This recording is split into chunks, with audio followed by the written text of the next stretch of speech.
It's gonna be really hard in Philadelphia. That is not gonna be easy.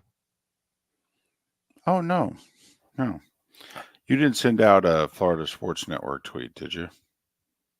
No. Oh, no, but I can do that right now. Okay, take your time. Yeah.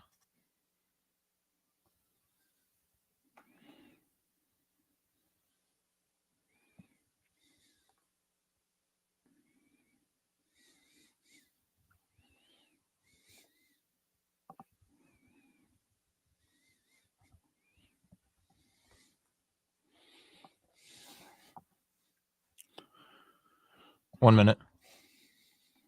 John, AJC, Paul, Wancho, good morning.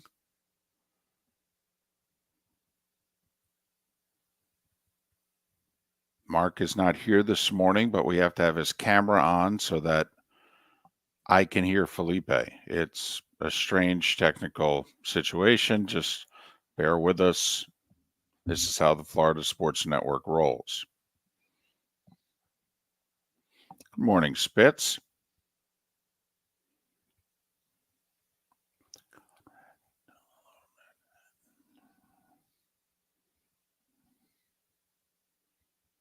Ten seconds.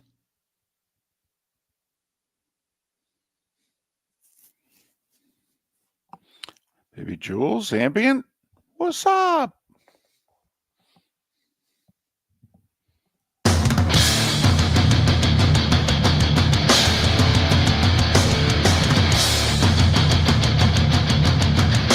You are listening to Miller and Moulton, exclusively on the Florida Sports Network.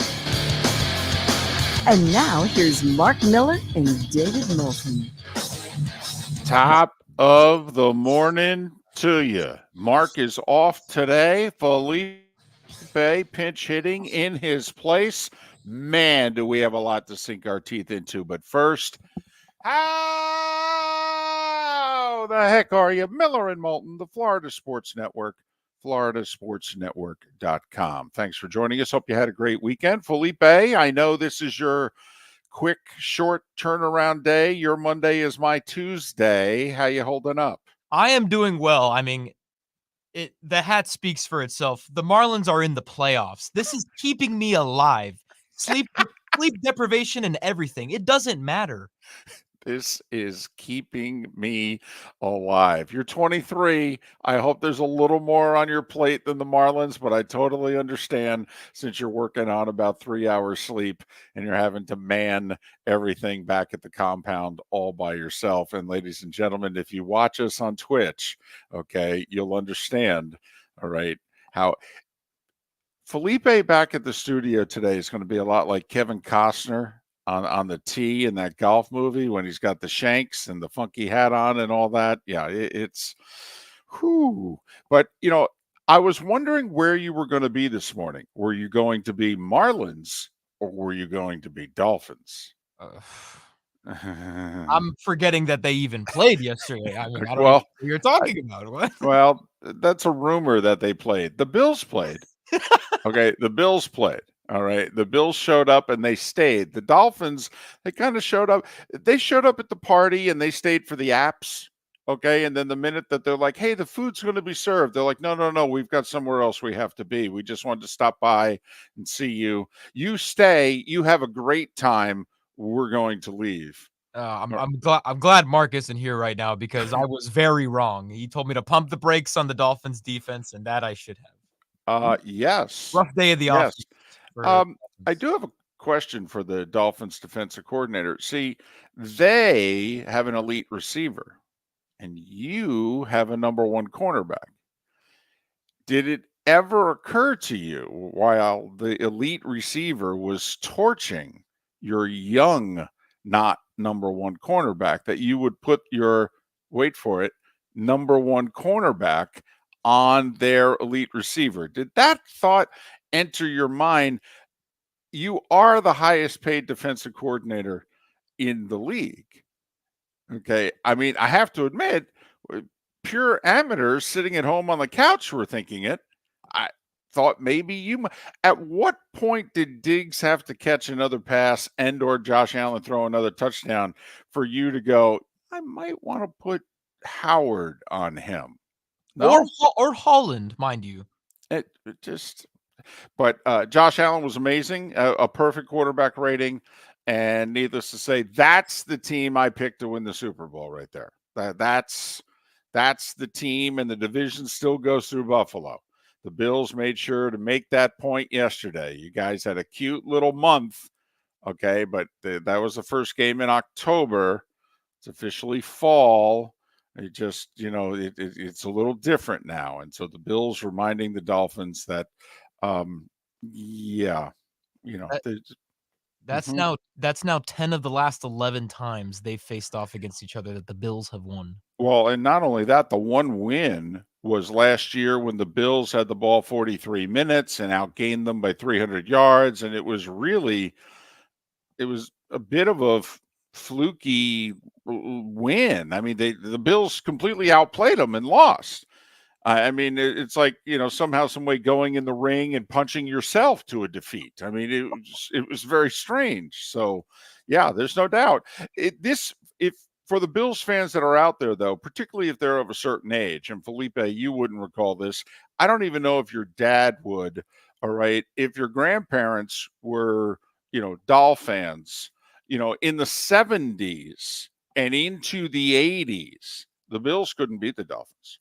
And the No. Bills had some good teams. I mean, they had O.J. Simpson. They had some 9 and 10 win teams in a 14-game season when usually that made the playoffs, but there was only one wild card. And many times late in the season, the Bills would play the Dolphins, and the winner was going to win the East, and the loser was going to stay home. And the Dolphins won. Period. They just won. Don Shula is the winningest head coach in NFL history for a reason.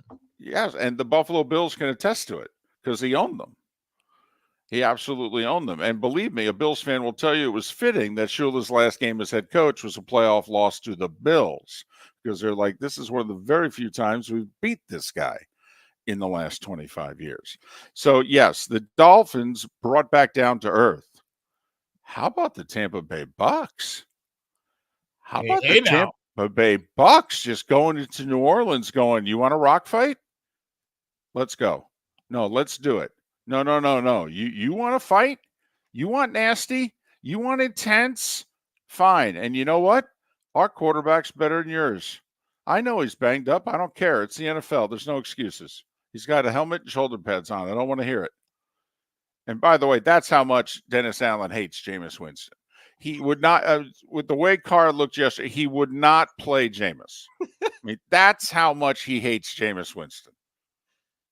Honestly, he'll just keep Carr in there who couldn't throw, and play well. But credit the Bucks, man. Short week, going on the road, big division game.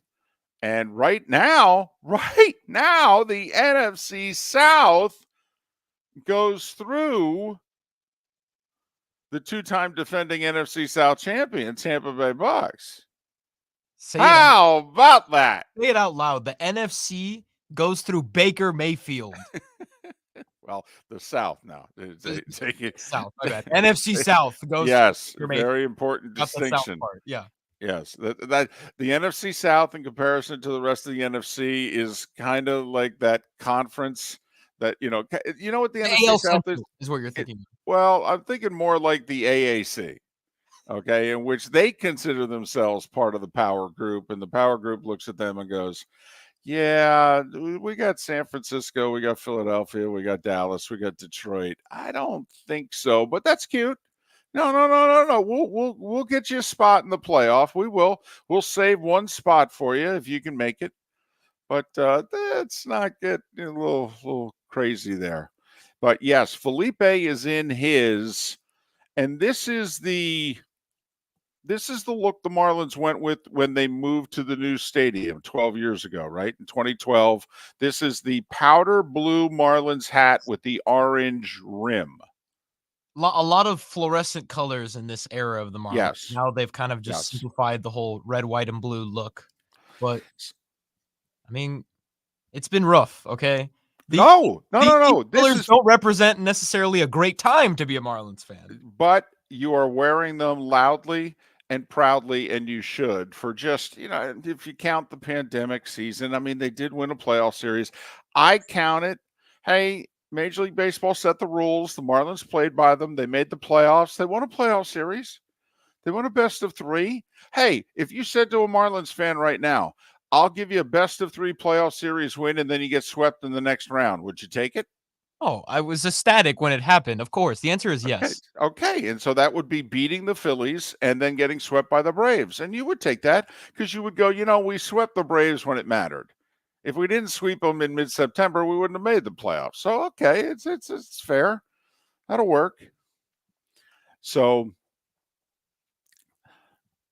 Felipe wins the bet. Mark and I have to figure out what we're going to give him, okay, or whether or not we're just going to quote-unquote owe him for the rest of his young life. But congratulations to Felipe, who said the Marlins would have a winning season. And mid-season, he went so far as to say, they're going to make the playoffs. So he might claim 2 wins on us, but definitely a big win.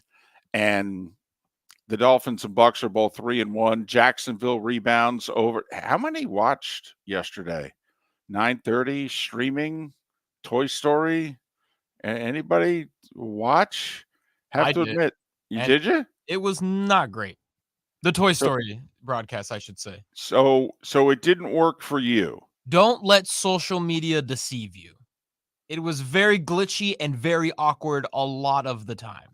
It was cool and a great concept, but for a live football game where there are piles of men all the time on top of each other, doesn't look so great. Okay. Go Raiders in our Twitch chat room said watched and loved it. So now, needless to say, I mean, Felipe, you might have been, you're old. The demographic they were looking for there, you're old. You're 23. They're like, listen, we've already got you, son. It's cute, though. It's cute. Don't get it twisted. It is cute. And I liked that they did constant trivia through it. It was good at informing the game of football to a younger audience. So we're getting many a response in our Twitch chat room, which at the very least tells me that people sampled it. So there you go. And a 51-year-old loudly, proudly saying he really liked it. So there you go. That's like the successful kids movie that the parents go to and the parents find themselves laughing out loud. That's when you know you've got a monster hit. So, Bijan Robinson juked someone in an animation form. I thought that was funny. Well, of course, they would give the ball to Robinson because apparently there's been a rule passed within the Atlanta Falcons to not get the ball to Kyle Pitts. I mean, listen, you drafted him 4th overall. I mean, listen, I'm not the one wasting a valuable resource here on a rookie contract. But anyway, so a bit of a crazy NFL day, though. We had some upsets, and man, we had a lot of blowouts for a league that's got a lot of parity, which it does. All right. We also had a lot of blowouts and some surprising blowouts also. So a lot to look back on in the NFL, a lot to look back on in Major League Baseball with the regular season over and the playoffs underway tomorrow. And both the Rays and the Marlins are in them. Thank you very much. And if you go, hey, I'm not hearing Mark Miller. Mark off today. Think good thoughts for Mark and his family today. He is scheduled to be back tomorrow. But everybody could use a good thought or two going their way. And Mark and his family could use it today. But Mark will be back tomorrow. We have a heck of a show lined up for you today. I haven't even talked about the Ryder Cup. Ron Sirak will join us next hour to talk about that butt whooping. Man, oh man. Chris Landry joins us as he normally does on a Monday, talk a little football, and a bit of a surprise, John Parry, who's part of the Monday Night Football broadcast team, former official. He's a referee in a couple Super Bowls. John Parry will join us. And, I get to ask him about the Sauce Gardner pass interference that wasn't last night. I'm sure he'll be thrilled about that. I'll make sure not to ask him that right away. Miller and Moulton on this Monday morning, the first Monday in October. Thanks for being with us. Located on the East Trail, locally owned Naples Tiki Bar and Grill is an outdoor eatery next to the Hitching Post Shopping Center. Island-inspired food with a true tiki theme. The best place in Naples to enjoy the beautiful weather in Southwest Florida. The Naples Tiki Bar and Grill offers a great menu for dine-in or takeout. Enjoy our famous pulled pork, huge burgers, and tiki bar cocktails. Don't miss happy hour every day from 3 to 6 and live music 7 days a week. See you soon at the Naples Tiki Bar and Grill, 11498 Tamiami Trail East. The law firm of Michael F. Hornung specializes in criminal defense, DUI, personal injury, nursing home claims, and auto accidents.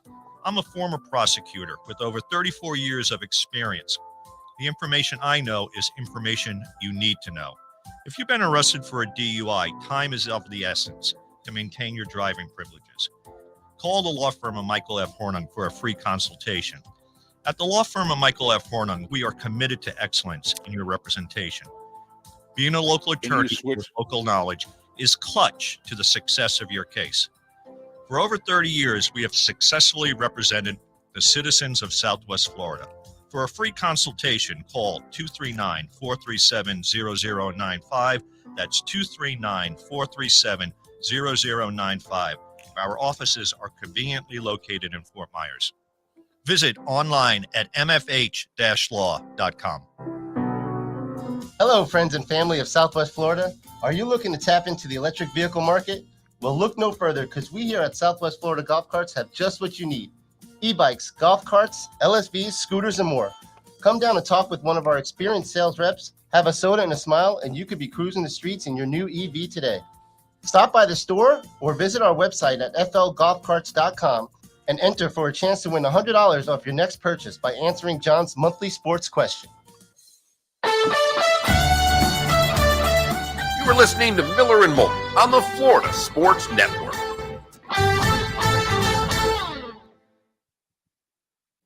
I did it.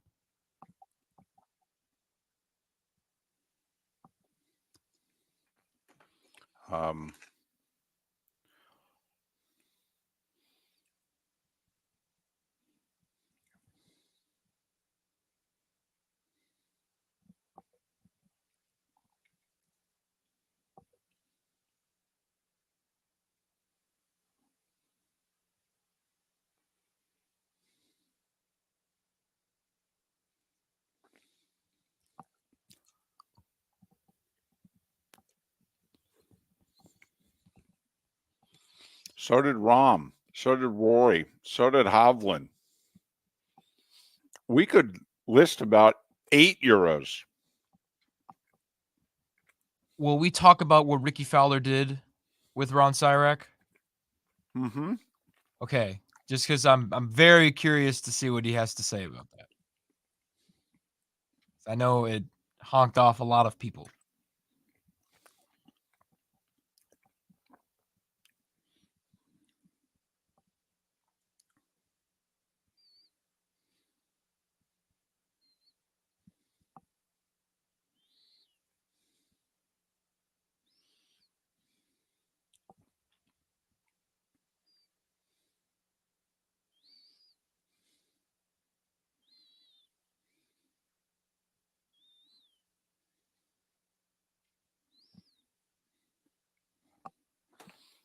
I mean, correct me if I'm wrong, though. They're one down on 17. He put it in the drink, right? What's-his-face logged it up to about 3 feet. He shouldn't have conceded the putt, but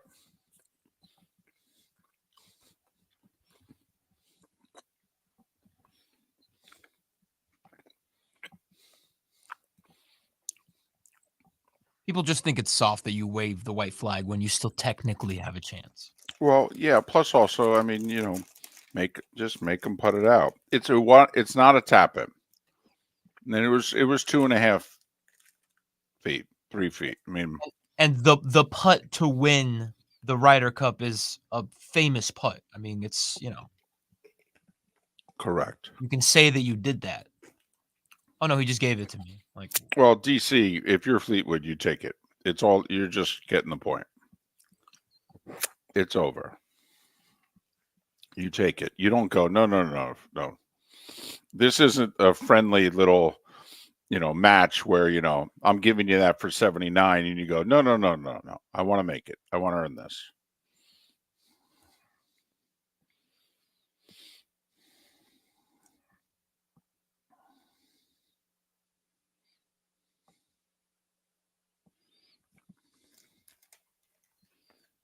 How about that Drew Holiday trade? I don't know. They lost Robert Williams. They're banking on Porzingis being healthy. And Al Horford to still be able to keep producing in his mid-30s. Late 30s.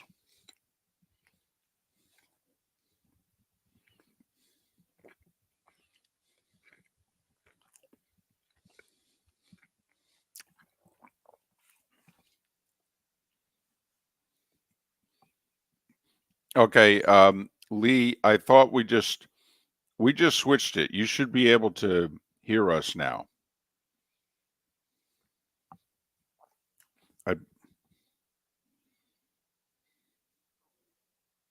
Okay.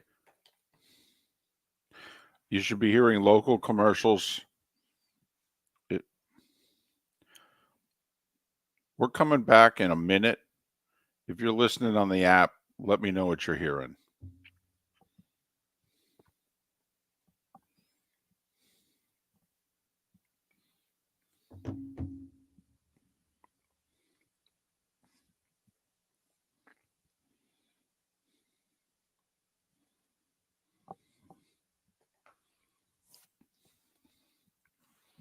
That was not good, RCB. That was not good.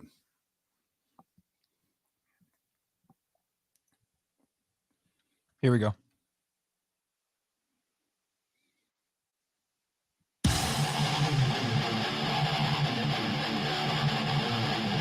You're listening to Miller and Moulton, exclusively on the Florida Sports Network. 21 minutes past the hour. Top of the morning to you. Miller and Moulton, Florida Sports Network, floridasportsnetwork.com. Mark is off today. I think good thoughts from Mark and his family. He will be back tomorrow. Felipe is filling in. And we've all been in this spot before. He is borderline euphoric. He's ignoring the Dolphins. I've crossed that border. It's not borderline, David. Well, the reason I said borderline is because you're also sleep deprived. Felipe got about 3 hours sleep. All right. He works at Hearst Broadcasting, NBC2, ABC7 in Southwest Florida. And so he's editing. And obviously late newscast last night after the game, the whole deal. And this is the one night that he works through the late newscast. So, young Felipe, his Monday morning is my Tuesday morning during football season. After Monday Night Football, I race back to the hotel. I get 3. If I can get 4 hours, it's tremendous. That's how Felipe's Monday is. If he could get 4 hours, it's like, oh, my goodness, I got a lot of sleep. So, that's why I thought maybe the fatigue took away a little bit of the euphoria. But he's very happy that his Marlins are in the playoffs, even though they'll probably be done by Thursday. But that's okay. That's okay. Yeah. You know what? No, I can't lose faith now. Are you crazy? No, of course not. Absolutely not. Besides the best of 3, anything can happen. Anything can happen. Listen, there are a few things that have happened during the first segment of the show. One, the Bills just scored again. Stop. All right, that's number 1. No. Oh, no, no, no, no, no, no. It wasn't the Dolphins from a week earlier, but it was on its way. They needed one more quarter. Okay, they were they needed 5 quarters to do what the Dolphins did in 4, but so the Bills did just score while we were away, and Kentucky just rushed for another first down. In fact, maybe even a touchdown. Oh, snap. Somebody leads the Billy Napier and the staff and the players know the game kicked off at noon. This was not a 7 o'clock start. This was a noon kickoff, 11 a.m. Central Time. Just so you know, Kentucky was there. All right. They were ready to play. What's your excuse? Too many night games? All right. Maybe you need to, I don't know, have a practice earlier in the day or something. Yeah, 30 yards rushing, something like that for Kentucky. Holy man, is that embarrassing? Wow. Wow. And now that was so embarrassing that if you're a Gator fan or you're just somebody covering them, you're trying to figure out, so was the first half against Tennessee the aberration? And everything else about this team is actually pretty. So, and we'll see where it goes from here. It's nice having the South Florida head coach on and then have them start winning, isn't it? It really is, especially with what they've been through the last 4 years. Yeah. I mean, don't you feel like now you've got a little bit of ownership stake in the Bulls? When they fell behind 14-0 early against Navy, and you're like, oh, come on, guys. And, they weren't ready for the noon kickoff, but by 12:30, they were ready. Okay, they just needed, just throw some cold water in their face. It's kind of like starting off the round of golf, double. And it's like, what the heck's going on here? And then you get it together, and boy, a bunch of birdies on the back nine for South Florida. Not the U.S. in the Ryder Cup, mind you. No. We'll get to that in a moment. But South Florida on the road beat Navy by 2 touchdowns. Yeah. And I'd like to congratulate UCF on their first Big 12 win, 35-10 over Baylor. Oh, wait. Hold on here. What the heck? Late third quarter, up 35-10 at home against Baylor? What? You lost? 36-35? How did you pull that off? Wow. Man, that had to be. I mean, Felipe told me before the show, he said, I got some friends that go to UCF. They went to the game. They left at 35-10. They went home. They were feeling good about themselves. I don't even know if they found out Saturday night they lost. They just partied. I think they woke up Sunday and went, wait, what? Yeah. And they had an opportunity at the very end. So it's 4th and 5, right? They need to keep this drive alive or the game is over. They're on their own 30. And they convert after their quarterback drops back into their own end zone. And the call is just tremendous. I have it here if you would like to hear it. All right. Yeah, sure. Let's add a little spice, a little volume. It's the little cold water in everybody's face this morning. So this is Saturday night, Orlando. UCF's down 36-35. They've just won a 25-point lead. 4th down. They're fighting for their lives. The ball's being snapped at the 30, and the quarterback will go all the way back into the end zone. Listen. This is it for UCF. They're coming after. McClain running out of time. What do you got? McClain! He's still on his feet. Oh my goodness! It's caught! Unbelievable! The game continues. R.J. Harvey. Oh, it's pandemonium. Oh my gosh, they're gonna win. Wow. I have to admit, imagine if that had been for a score. That's a lot of excitement for 4th and 5. Damn. In your own end of the field, too. Whew. And all that roar just to be short. Or was it off? I think it was off, actually. So, Paul in our Twitch chat room, Felipe, since, remember, we're on a shape-up. We've had 2 weeks of poll questions. And he's like, listen, how about poll question? Worst Florida team loss of the weekend. You can go Dolphins and Gators, both got blown out, or UCF up 35-10, losing to Baylor 36-35. I'll tell you what, Paul, I appreciate the nomination there. That's very solid. And we will take that under advisement during the break. But Paul, we may take you up on that. I hope you're not asking us, though, for a finder's fee. This is the Florida Sports Network. We don't have any money. Just ask Felipe. He works for us. Is it safe to talk about the Ryder Cup yet? Okay. I'll say this. Every now and then, a guy in a losing effort, that's what people are trying to say about Zach Wilson last night. Hey, Zach Wilson really balled last night. All right. Zach, you know what? All you people that said all these things about Zach Wilson, you know what? He can play. And I will say, for the first time in his NFL career, which is in year 3, by the way, but for the first time in his NFL career, Zach Wilson had an hour and a half last night where he looked like an NFL quarterback. He did. And it looked like, and obviously I'm not a top flight athlete, so I wouldn't know. But it looked like down 17-0, Zach Wilson finally said, what the blank, and finally just started letting it rip. It's kind of like the golfer that knows they're not going to make the cut, and they just decide, you know what, I'm just going to rip it and just finish the way I want to finish. And next thing you know, you play your last 7 holes 2 under. All right. And I felt like that was Zach Wilson last night. I think he knew his back was against his wall, though. I mean, No, this is his Sunday Night back's been Football. against it. It was against his wall last year. It was against his wall last week. It was against his wall the week before. Okay, no. I think he just, for whatever reason, the nerves left him and he just played. And we did start to see some of his natural talent. And I was happy for him because he had become a punchline. And hell, I was one of those minor league comedians getting in line to tell jokes about him. So I was happy for him. And my best friend's texting me. He's a Jets fan, all excited. Are you watching this? Okay, yeah, I'm hoping, Steven. I'm with you there, big fella.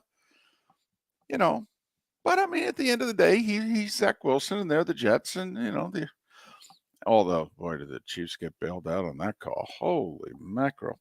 So, all right, we'll put off talking about the Ryder Cup for a little while longer because, I don't know. Got the compassionate side of me today. I'm trying to show it. Oh, man. The starting 5, the Ryder Cup is in that, and that is next. The law firm of Michael F. Hornung specializes in criminal defense, DUI, personal injury, nursing home claims, and auto accidents. I'm a former prosecutor with over 34 years of experience. The information I know is information you need to know. If you've been arrested for a DUI, time is of the essence to maintain your driving privileges. Call the law firm of Michael F. Hornung for a free consultation. At the law firm of Michael F. Hornung, we are committed to excellence in your representation. Being a local attorney with local knowledge is clutch to the success of your case. For over 30 years, we have successfully represented the citizens of Southwest Florida. For a free consultation, call 239-437-0095. That's 239-437-0095. Our offices are conveniently located in Fort Myers. Visit online at mfh-law.com. Hello, friends and family of Southwest Florida. Are you looking to tap into the electric vehicle market? Well, look no further because we here at Southwest Florida Golf Carts have just what you need. E-bikes, golf carts, LSVs, scooters, and more. Come down and talk with one of our experienced sales reps, have a soda and a smile, and you could be cruising the streets in your new EV today. Stop by the store or visit our website at flgolfcarts.com and enter for a chance to win $100 off your next purchase by answering John's monthly sports question. Located on the East Trail, locally owned Naples Tiki Bar and Grill is an outdoor eatery next to the Hitching Post Shopping Center. Island-inspired food with a true tiki theme. The best place in Naples to enjoy the beautiful weather in Southwest Florida. The Naples Tiki Bar and Grill offers a great menu for dine-in or takeout. Enjoy our famous pulled pork, huge burgers, and tiki bar cocktails. Don't miss happy hour every day from 3 to 6 and live music 7 days a week. See you soon at the Naples Tiki Bar and Grill, 11498 Tamiami Trail East. You are listening to Miller and Moulton on the Florida Sports Network.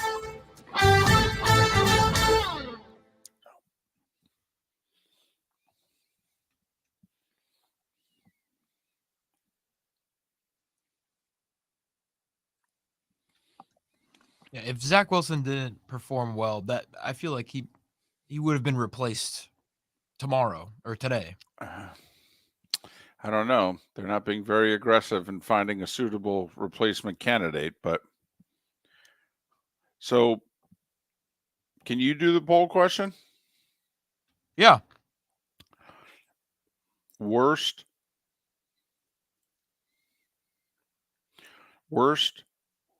Florida football loss of the weekend.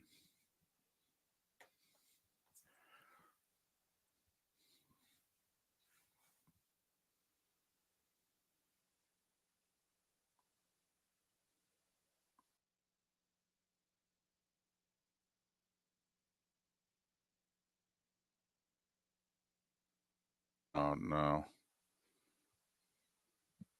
You ready? Yeah. Dolphins blown out by Bills.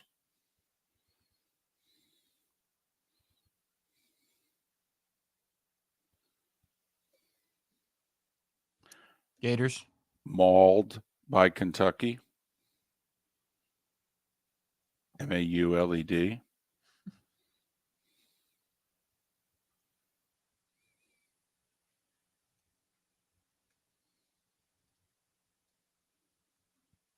Wow, just enough characters. Okay. And then UCF.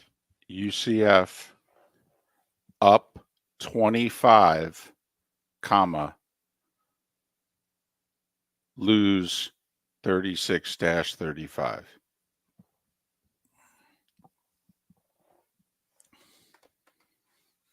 Perfect. That's a poll question right there. Yeah.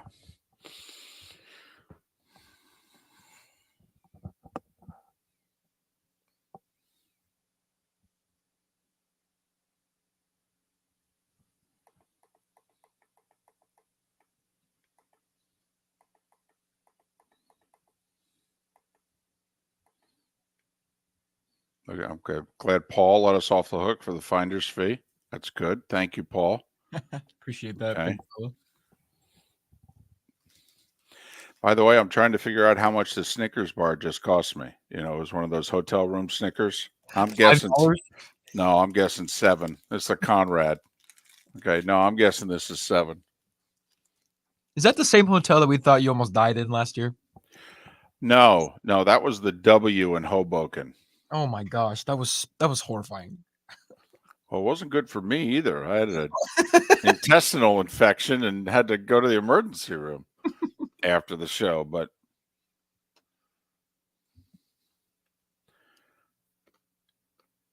I was trying to get back to Fort Myers before Ian. My flights got canceled. Oh my gosh, that's right. Yeah. Yep. It was just awful. Got stuck in Jersey for 5 days.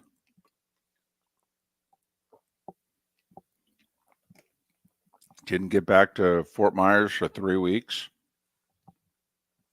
No, Paul, even though it's your question, no, you can't choose two. Let's make the hard choices there, buddy.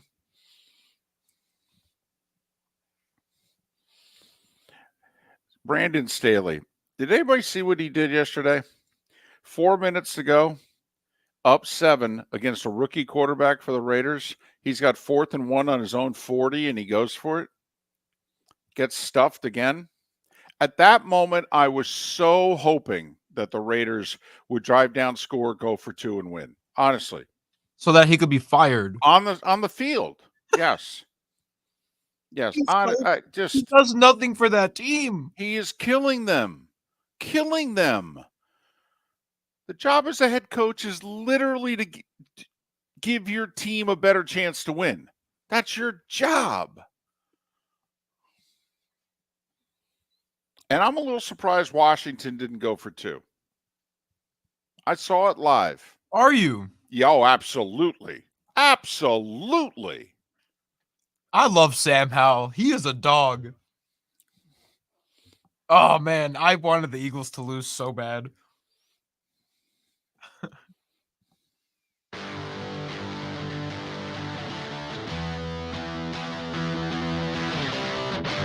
You're listening to Miller and Moulton, only on the Florida Sports Network.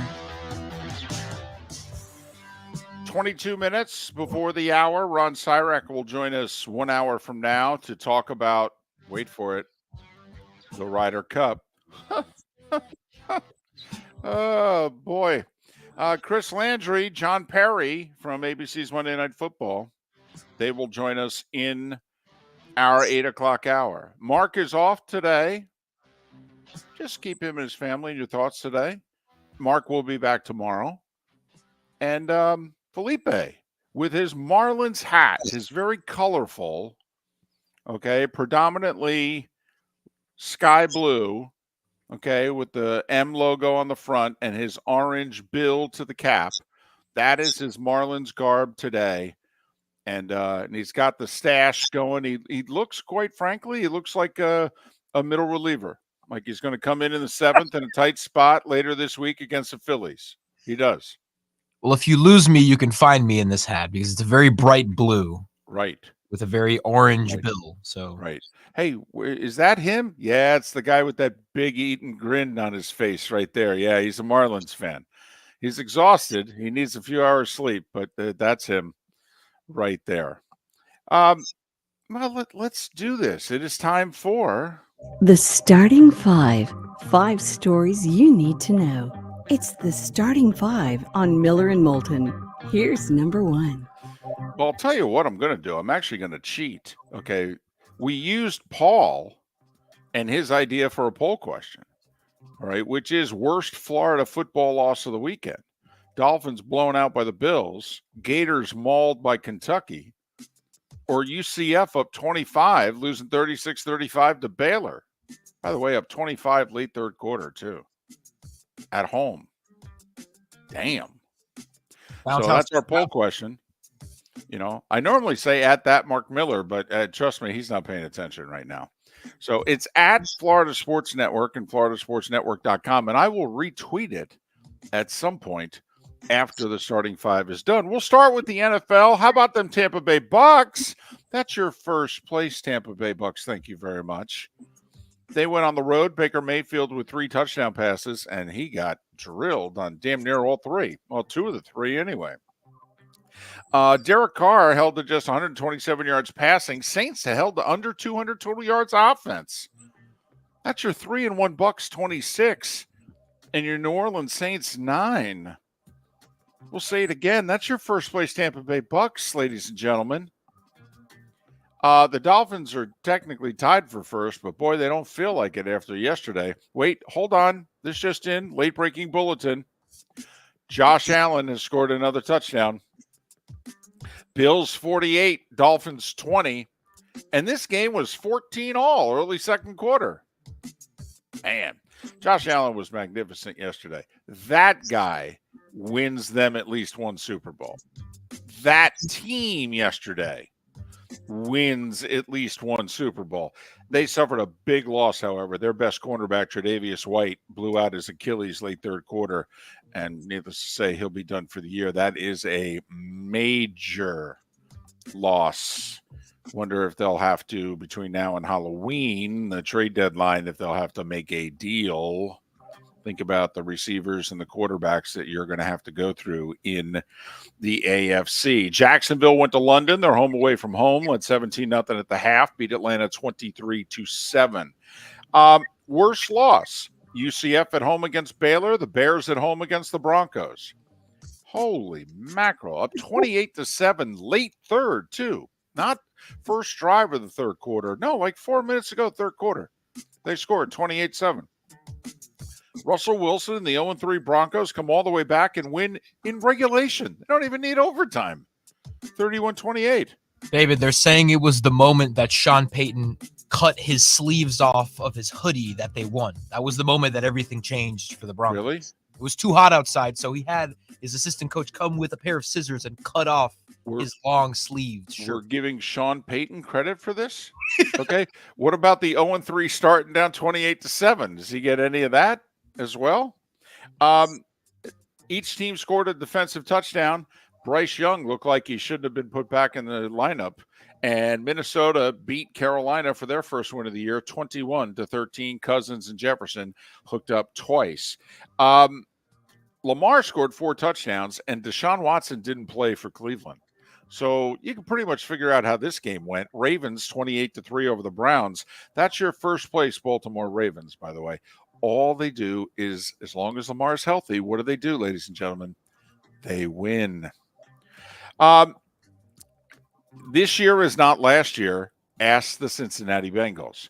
We started 0-2 last year, and we got it together. Well, they started 0-2 this year, and we're gonna go to Nashville and get our kicked by the Tennessee Titans, a pretty average team. Thank you very much.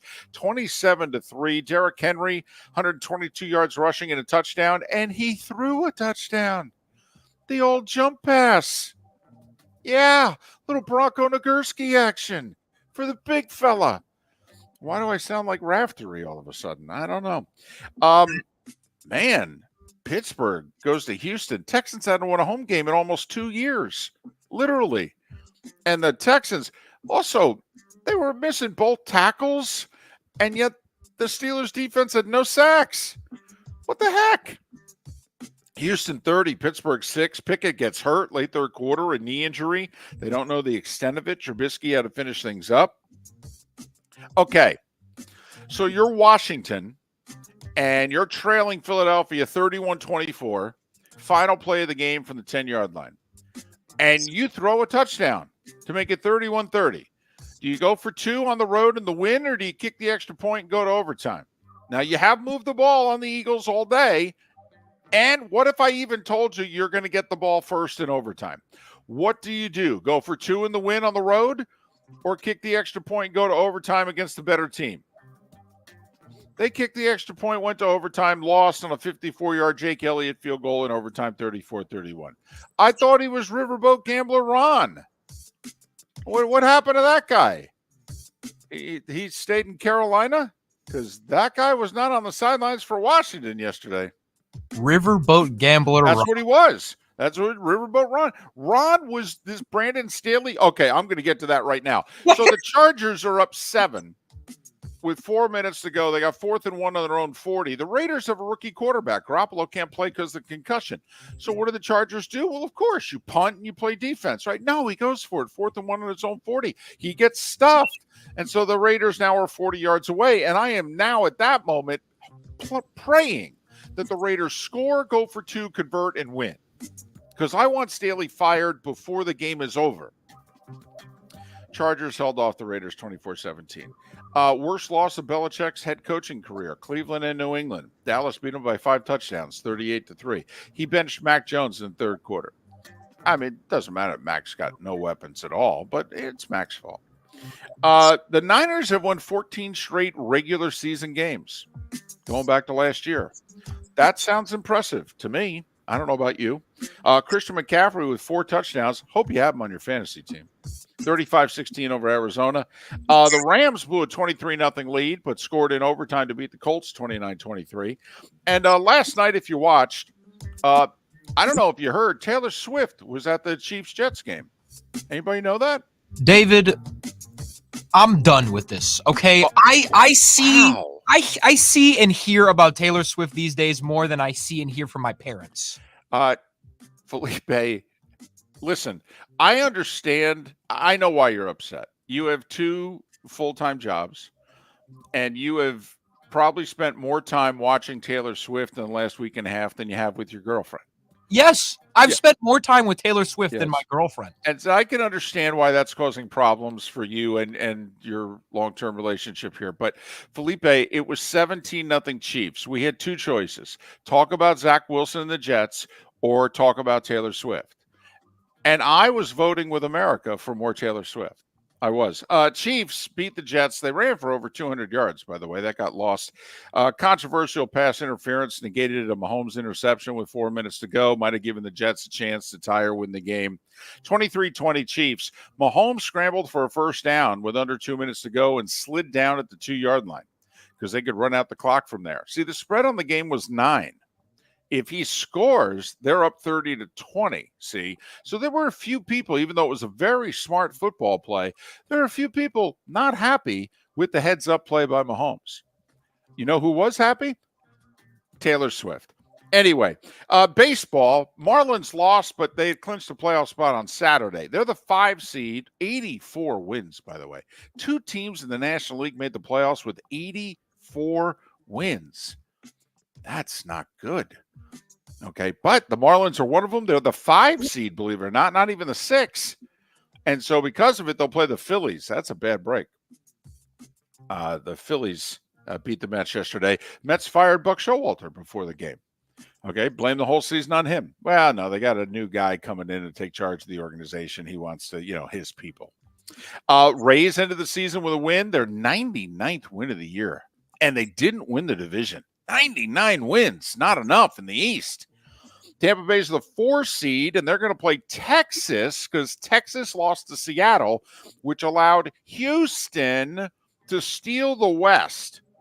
Houston won their last 4 games of the year, and they own the tiebreaker against the Rangers. So Houston's the West champ. They're the 2 seed. Twins are the 3. Rays are the 4. Texas is the 5. Toronto is the 6. It'll be the Twins and the Blue Jays, in a case in which the 6 seed actually has more wins than the 3 seed.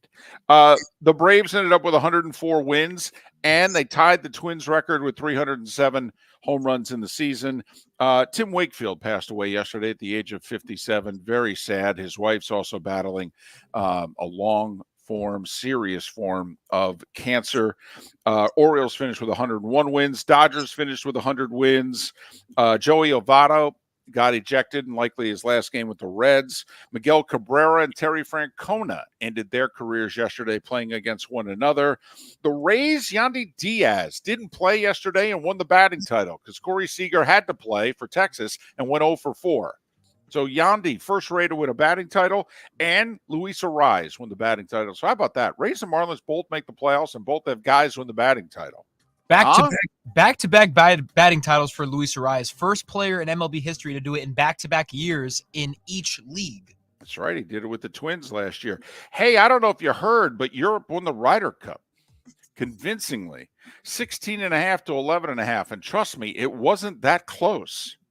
Ryan Blaney won at Talladega. He edged Kevin Harvick, who's still looking for a win this year in his final season. Ross Chastain wrecked early, finished dead last. He's now 11th in points. Yeah, after next week's race, only the top 8 advance. Ross is 10 points out of advancing. Drew Holiday, we said he'd be traded by the weekend. He was, to the Celtics. They gave up Malcolm Brogdon, Robert Williams, and 2 first-round picks. Not cheap. And this changes the Celtics. It does. It's a very interesting deal. College football polls are out. Miami's ranked 17th in both of them. Florida State is ranked 5th in both the AP and the coaches poll. Georgia's still 1. Michigan's 2. Depending on the poll, Ohio State and Texas, one is 3 and the other is 4. And I think that about covered it. If I missed anything on baseball, I mean, there's lots. Zach Greinke got the win yesterday, just his second of the year, likely his final win, 225 wins. A lot of people think he'll be a Hall of Famer. When I look at Zach Greinke, I don't think Hall of Fame. This is one of those guys in which the analytics love him. Love him. So, the Padres ended up with a winning record, all said and done. They ended up with 82 wins. Their manager's likely getting fired today. So, yeah, there you go. That's what we got going on. Did I mention the Ryder Cup was played? Okay, and the U.S. was about as ready to go in that as the Gators were Saturday in Lexington. Ooh. Sending shots out here, David. Hey, the truth is the truth. All right. When you have the courage to enter into the arena, which these athletes do, all right, unfortunately, it can humble you. And the U.S. on the road in the Ryder Cup got humiliated. At one point, they were down 9.5 to 2.5. 9.5 to 2.5. By the way, I just want to add, Khalil Mack just picked up another sack. Just want to say that. That's true. He had 6 of them. Yes, he had 0 before yesterday, and now he has 6, which is first in the NFL, tied with T.J. Watt and Josh Allen. I think he should send at least a gift basket to the Raiders line coach or the tackles for the Raiders, at the very least. So there you have it. Oh, wait, hold on. Sauce Gardner just called for a pass interference, and he didn't even grab the guy. Now, don't get me wrong. He spent the 2 hours previous to that grabbing a bunch of guys, but that one didn't grab him. Very strange how that works out. Fortunately, though, it wasn't in prime time. It's not like Taylor Swift was at the game. No one was paying attention. Ladies and gentlemen, once again, hi. Excuse me. Hey, the line starts back here. Ma'am, if your party's not here, you're going to have to go around again. If you had the opportunity to avoid all this, wouldn't you? Salt Live is the official transportation provider of the Miller and Moulton Morning Show, making your trip to and from the airport seamless and stress-free. Salt Live is supported with the help of local partners like the Bayfront Inn.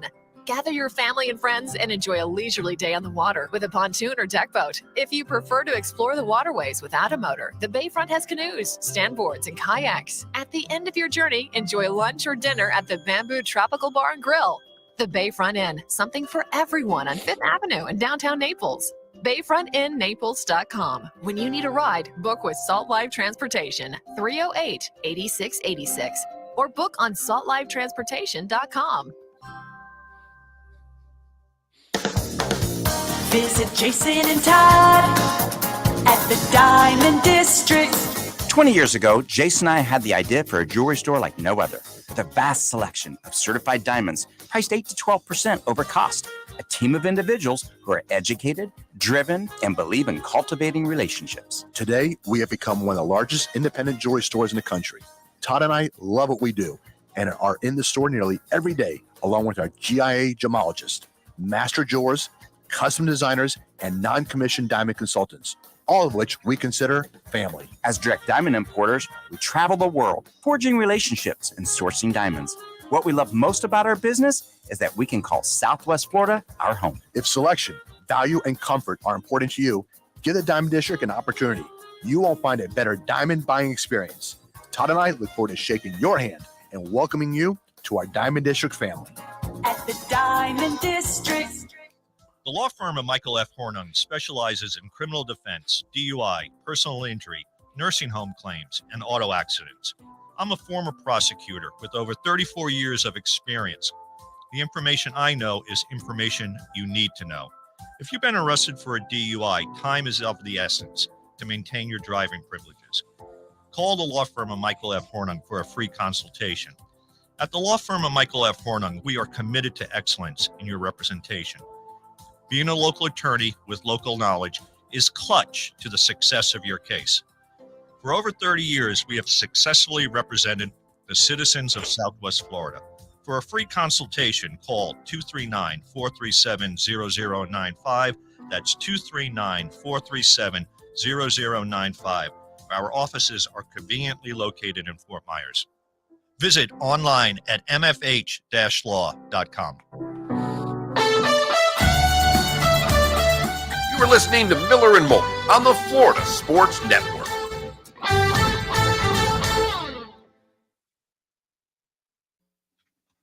Really, Johnny? I tell you what, though, I know he plays for the wrong team for you, but it's not a bad guy to be compared to. Okay, I mean, he's good looking, he's rich, he's successful, he's talented. And he's dating Haley Steinfeld. I was going to say, and I don't know if she's as good looking as the long-term girlfriend he had before. I mean, so he's got game. Okay. I just want to say that I am not part of the Miami Heat fan group of people that are pissed at Pat Riley and want him fired and think that he has done nothing and that he's washed and that he doesn't know what the hell he's doing, because those people are idiots, because they're saying that we never get anyone when we had the greatest offseason in NBA history 12 years ago. And he did get Jimmy Butler. Just want to say that. I'm taking my talents to South Beach. Yeah, join the Miami Heat. Ambien, here's the deal, though. You take a look at the resources that the Heat had to deal, unless they were willing to trade. All right. I mean, bam. Yes. Which they're obviously not willing to do, nor should they. Okay. I mean, no offense. Look at all these deals that went down. Far more talent was surrendered by the teams making those deals than what the Heat had to offer. The Heat have 35-year-old Kyle Lowry with a $35 million contract, expiring deal. So it's basically a poor man's Chris Paul is what they have to offer. Okay. They've got, what's his face? The guard who got hurt. Hero. Yeah, they have Tyler Hero. they have 2 first-round picks that they can offer in like the next 5 years. And now there's, I guess, a young guy on the bench, Juric or something like that people Yes. want their hands on. Yeah, Jovic and But I mean, you look at what these other teams gave up, Brogdon, Robert Williams. That's 2 starters. Brogdon wasn't starting for the Celtics, but he'd start for half the teams in the league. And by the way, Portland's going to flip Brogdon too. And I don't think that people are realizing that these are trades. These aren't free agency signings. This is something that the other party also has to agree on. You can't hold them at gunpoint and tell them to accept the trade. I mean, think about it. Portland acquired DeAndre Ayton, Drew Holiday for Lillard. And what the hell did the Heat have compare with that? And Miami couldn't get a third team involved, apparently. Or didn't try. Whatever. By the way, what Joe Cronin flipped Holiday into is impressive. I mean, people are saying already that he has given Scoot Henderson more help already than he ever did for Damian Lillard. Well, first off, he's only been on the job a short time. So you can't blame him for the 10 plus years before that. True. Or than the Blazers ever did for Dame. Right. No, I agree with that. Yeah. Because, by the way, DeAndre Ayton and Robert Williams backing him up, and they have Jeremy Grant. I mean, well, I'll bet you they end up flipping Ayton at some point. You think seriously? So? Yeah, I do. I think this could be good for Ayton. I don't know. We'll see. Mark is off today. Family medical situation. He'll be back tomorrow. Think good thoughts. Here we go.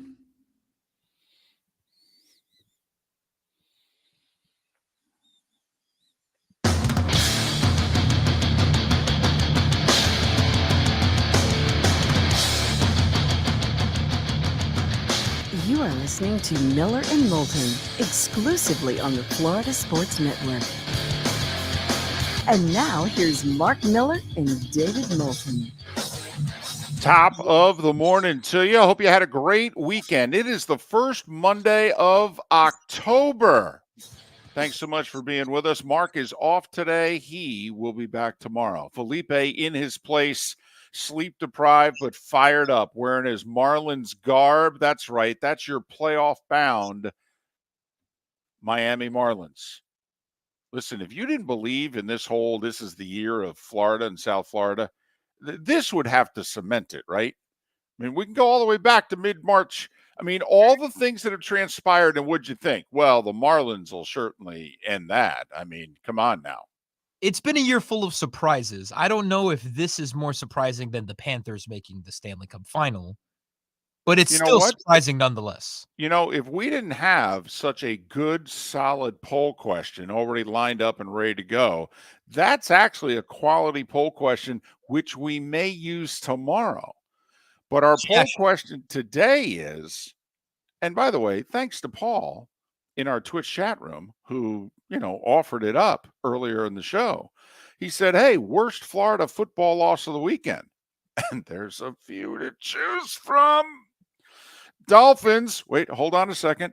Josh Allen just scored again. All right, 48-10 or 48-20, excuse me, 48-20. Don't want to make it worse than it was. Sorry. Don't want to pile on. Everybody's a little sensitive today. Dolphin fans a little sensitive today. 48-20 to the Bills.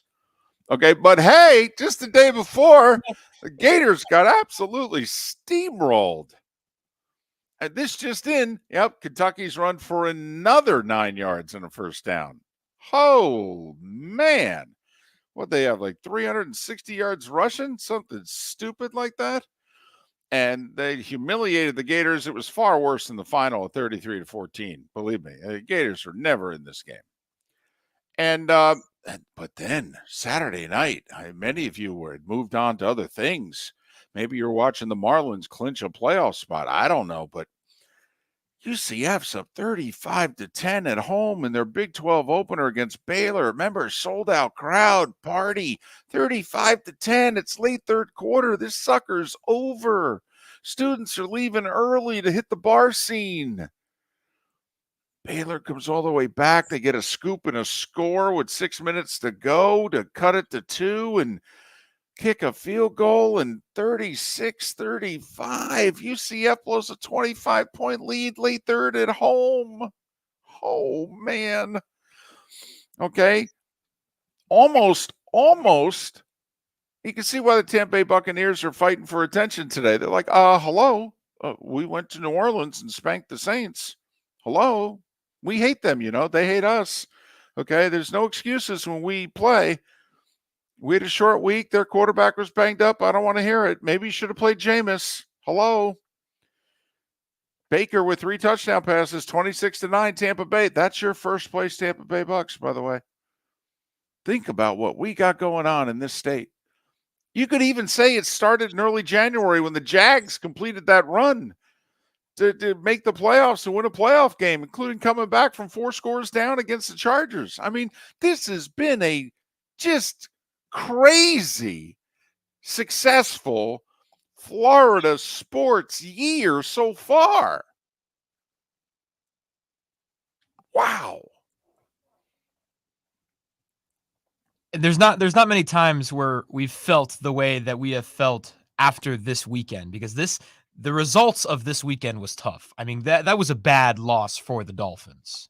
Yeah, I'd say 48-20 is a bad loss. Yeah, to the team you have to beat if you're going to become the beasts of the East. And this just in, you're not. You're not. They are. You're not. We thought they were ready. They thought they were ready. Tua, Tyreek, the head coach, they all said, wow, we got humbled today. And maybe we needed it. You think they could have used Jalen Ramsey in that game? I don't think. Well, here's the deal. The defensive coordinator would have had to have been smart enough to put his best corner on the Bills' best receiver. See, he has a best corner now, and he chose not to put him on Diggs. And Allen said, listen, if you insist, I'll just keep throwing to him.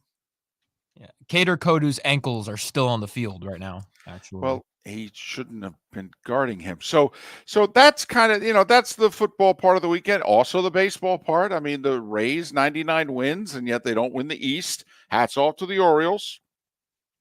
The Rays will be hosting Texas in a best of 3. Baseball playoffs start tomorrow, by the way. Just like that. They start tomorrow. And there's no travel involved. All right. The 3 and the 4 seeds host. So in the American League, Minnesota is hosting Toronto. And Tampa Bay is hosting Texas. They'll play Tuesday, Wednesday, and if necessary, Thursday. The division series starts Saturday, no matter what. Doesn't matter if these best of 3s end Wednesday or end Thursday. The division series starts Saturday. Schedule's already set. In the National League, the Marlins go to Philly. Well, they're used to playing these guys. They played 13 times this year. Now, the Phillies are better, not just because they won 6 more games in the regular season. They got their pitching lined up, and the Marlins barely have pitching left. All right. So, I mean, on paper, this looks like if Philly should. But then again, Philly was the 6th seed last year and went all the way to the World Series. So, it's baseball. Crazy things happen. But the Marlins are the 5. They go to Philly. And Milwaukee is the 3. They host Arizona. Yeah, that's right. The Marlins actually overtook the Diamondbacks because they finished with the same number of wins, and the Marlins had the tiebreaker. So that's why the Marlins aren't making up that game against the Mets today. And it would have been awkward. The Mets have already fired their manager. I mean, the guys had the suitcases packed, the whole deal. It would have been just awkward. It's been a pretty shocking baseball season. Oh, it's been amazing. This is the first time in 30 years that the Red Sox, Yankees, or the Cardinals are not in the playoffs. This is only like the 4th time in 100 years that the Cardinals have lost 90 games. I mean, that's how glorious that franchise has been, by the way. Most people say the Dodgers have been the best franchise in that league. You could make a very strong case it's actually the Cardinals. Oh, yeah. And I know the Braves are making a strong run right now and all that, but that is a glorious franchise that never has a bad season, and they've just had a bad season. By the way, cool moment yesterday. They let Adam Wainwright pinch hit. Remember, we've had the DH now for a couple of years. Pitchers in the National League, pitchers anywhere, don't hit anymore. So Wainwright, who threw his last pitch earlier in the week, and the Cardinals just said, go out there, swing the bat. He's actually a pretty good hitter. He's almost a 200 career hitter. But anyway, so a lot of things wrapped up yesterday in baseball, but both Florida baseball teams have made the playoffs. That's outside of the pandemic year of 2020. That's a first, obviously, because the Marlins only other 2 times in the playoffs were 97 and 03, and the Rays didn't make the playoffs for the first time till 08. So this is the first full baseball season in these 2 franchises' histories in which they both make the playoffs to continue this remarkable Florida sports run.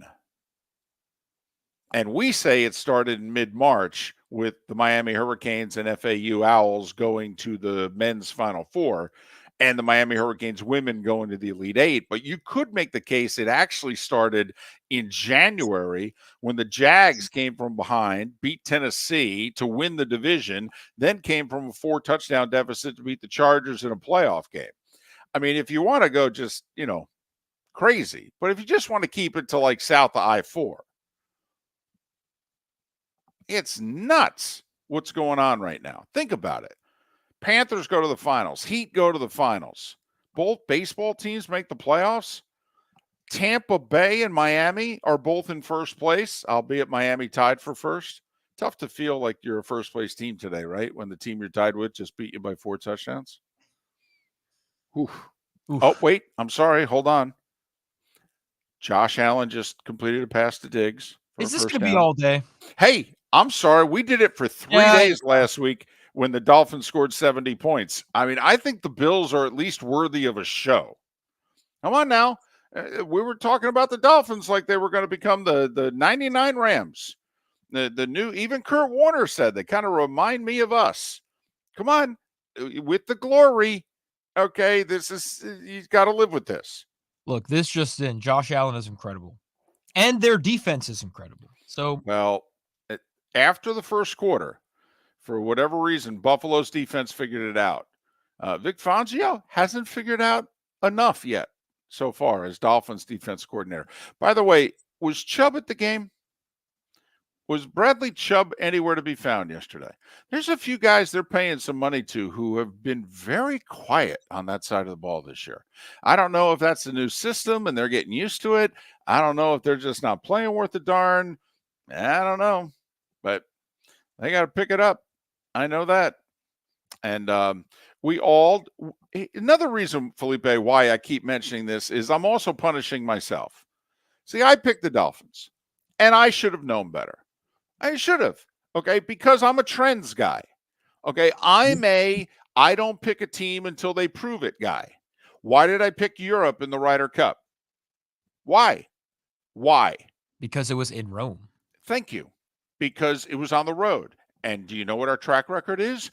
0 for 30 years. So until we won one, until we showed some guts, until, quite frankly, until the rest of the team plays like Max Homa and Patrick Cantlay, all right, until we have 6 or 8 guys join them in playing like that.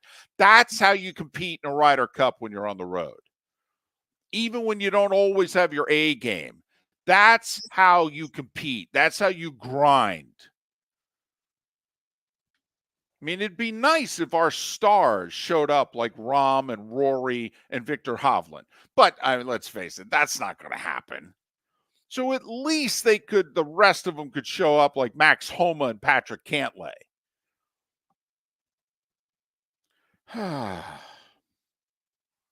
We'll have a lot to talk about with Ron Sirak. That's all I know. Yes, we will. And that's coming up in about 25 minutes' time. Remember, poll question, worst Florida football loss of the weekend. Dolphins by 4 touchdowns in Buffalo. Gators by 3 touchdowns, but trust me, it was worse than that in Lexington. This just in, Kentucky's run for another first down. And UCF up 25 late third quarter in their Big 12 home opener, losing to Baylor. Ouch. There's no wrong answer. They're all painful. But that's our poll question. It's at the David Moulton. It's at Florida Sports Network and floridasportsnetwork.com.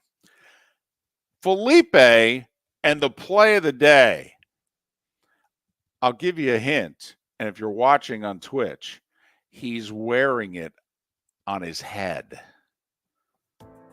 The law firm of Michael F. Hornung specializes in criminal defense, DUI, personal injury, nursing home claims, and auto accidents. I'm a former prosecutor with over 34 years of experience. The information I know is information you need to know. If you've been arrested for a DUI, time is of the essence to maintain your driving privileges. Call the law firm of Michael F. Hornung for a free consultation. At the law firm of Michael F. Hornung, we are committed to excellence in your representation. Being a local attorney with local knowledge is clutch to the success of your case. For over 30 years, we have successfully represented the citizens of Southwest Florida. For a free consultation, call 239-437-0095. That's 239-437-0095. Our offices are conveniently located in Fort Myers. Visit online at mfh-law.com. Visit Jason and Todd at the Diamond District. 20 years ago, Jason and I had the idea for a jewelry store like no other. With a vast selection of certified diamonds priced 8 to 12% over cost. A team of individuals who are educated, driven, and believe in cultivating relationships. Today, we have become one of the largest independent jewelry stores in the country. Todd and I love what we do and are in the store nearly every day, along with our GIA gemologists, master jewelers, custom designers, and non-commissioned diamond consultants, all of which we consider family. As direct diamond importers, we travel the world, forging relationships and sourcing diamonds. What we love most about our business is that we can call Southwest Florida our home. If selection, value, and comfort are important to you, give the Diamond District an opportunity. You won't find a better diamond buying experience. Todd and I look forward to shaking your hand and welcoming you to our Diamond District family. At the Diamond District. You are listening to Miller and Moulton on the Florida Sports Network.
Well, I mean, they got to Tua a few times more than anyone else had gotten to him this year. You know, he hasn't thrown a lot of picks. They got one. That's pretty much how you play defense nowadays. You play a little bend but don't break, and then you try to come up with the key sack here or force a turnover here. Well, RCB, the Rangers starting pitching is in shambles. They've got like 3 starters on the injured list. So I think the Rays have to feel good about the advantage they have at starting pitcher. And then the Rangers bullpen has been Texas has won games because of their lineup. They're the second best offense in baseball behind the Braves. So if the Rays pitching is pretty good or better, I expect the Rays to win the series. Because Texas really only has one way to win.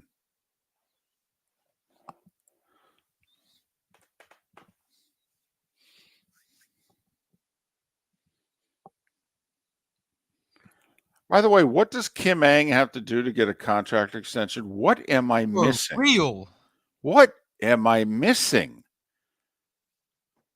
Because if I'm another team, if you're going to go this a little bit longer, I'm going to hire her in 3 weeks when she's a free agent to run my team. Seriously. Which, by the way, does she have anything? She has a lot to do with bringing in Skip Schumacher, yes? Yeah. I mean, that was her hire. That was a great hire because he has been awesome. You know, the Soler trade 2 years ago, it didn't look that great last year when he got hurt. Kind of a big deal this year. The 2 players she picked up at the deadline, they don't make the playoffs without those deals. No. Oh my gosh, no. You know, the Robertson deal didn't work out. You can't blame her. He pitched well for 3 years. Yeah, but DC, it's one thing to be cheap.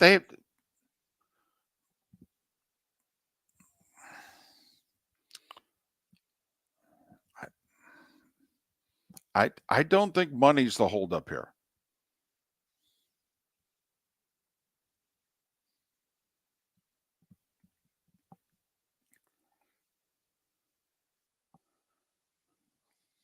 Here we go.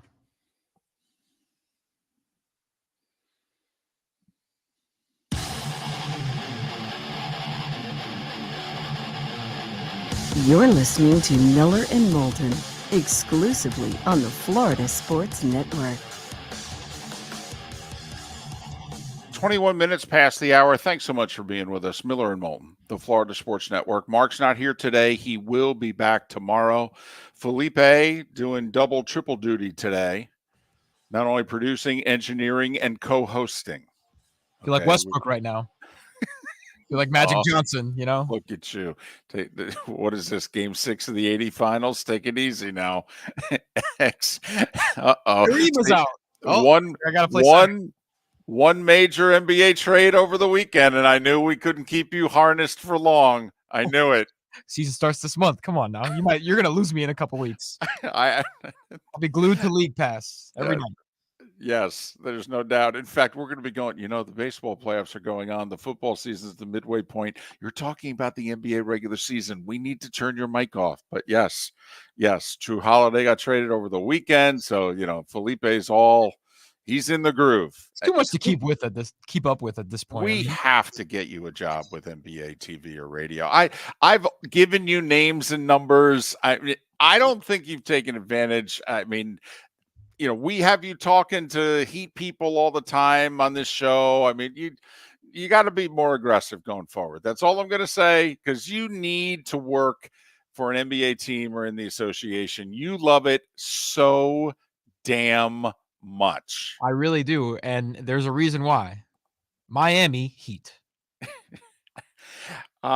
He's wearing his Miami Marlins hat for the 4th time in club history and 3rd time in a full season. And if the pandemic season you weren't really into, so therefore you don't count, which some of you don't, this is the first time in 20 years the Marlins have made the playoffs. Felipe and I do have a question. What does Kim Ang have to do to get a contract extension?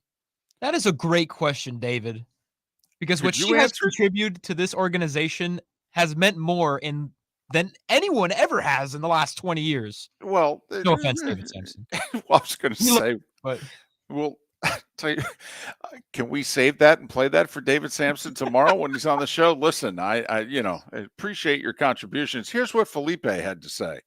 It's Kim Ang did more than David Sampson ever did. David, your thoughts? Yeah, he'll join us tomorrow, 7 a.m. to see whether or not he can measure up to Kim Ang. But Rays and Marlins in the playoffs, Bucks in first. I'm happy for Todd Bowles. I'm happy for Baker. All right. And it's good for that organization because let's face it, that fan base, and it's a big fan base, but it doesn't necessarily go to the games unless the team gives them a reason. They'll watch, they'll listen, they'll quote support, if you know what I mean. But to pay money and go, they got to be a winning product. They won't just show up just because they're the only product in town. That's not how that works. It's a TV watching market, David. Well, now the weather's going to cool off just a bit, and they're in first place. You know, they got a home game coming up here, in a week or so with Detroit? I mean, now all of a sudden you start looking at these games going, a couple of interesting games on the schedule here. Wait a minute. So the one team we dismissed for winning the NFC South's in first place in the NFC South? How about that? So way to go, Bucks. Way to go, Bucks. Way to go, Marlins. Way to go, Rays. This has been an exciting. This is in nearly 25 years, Felipe, of doing sports in Florida in some way, shape, or form.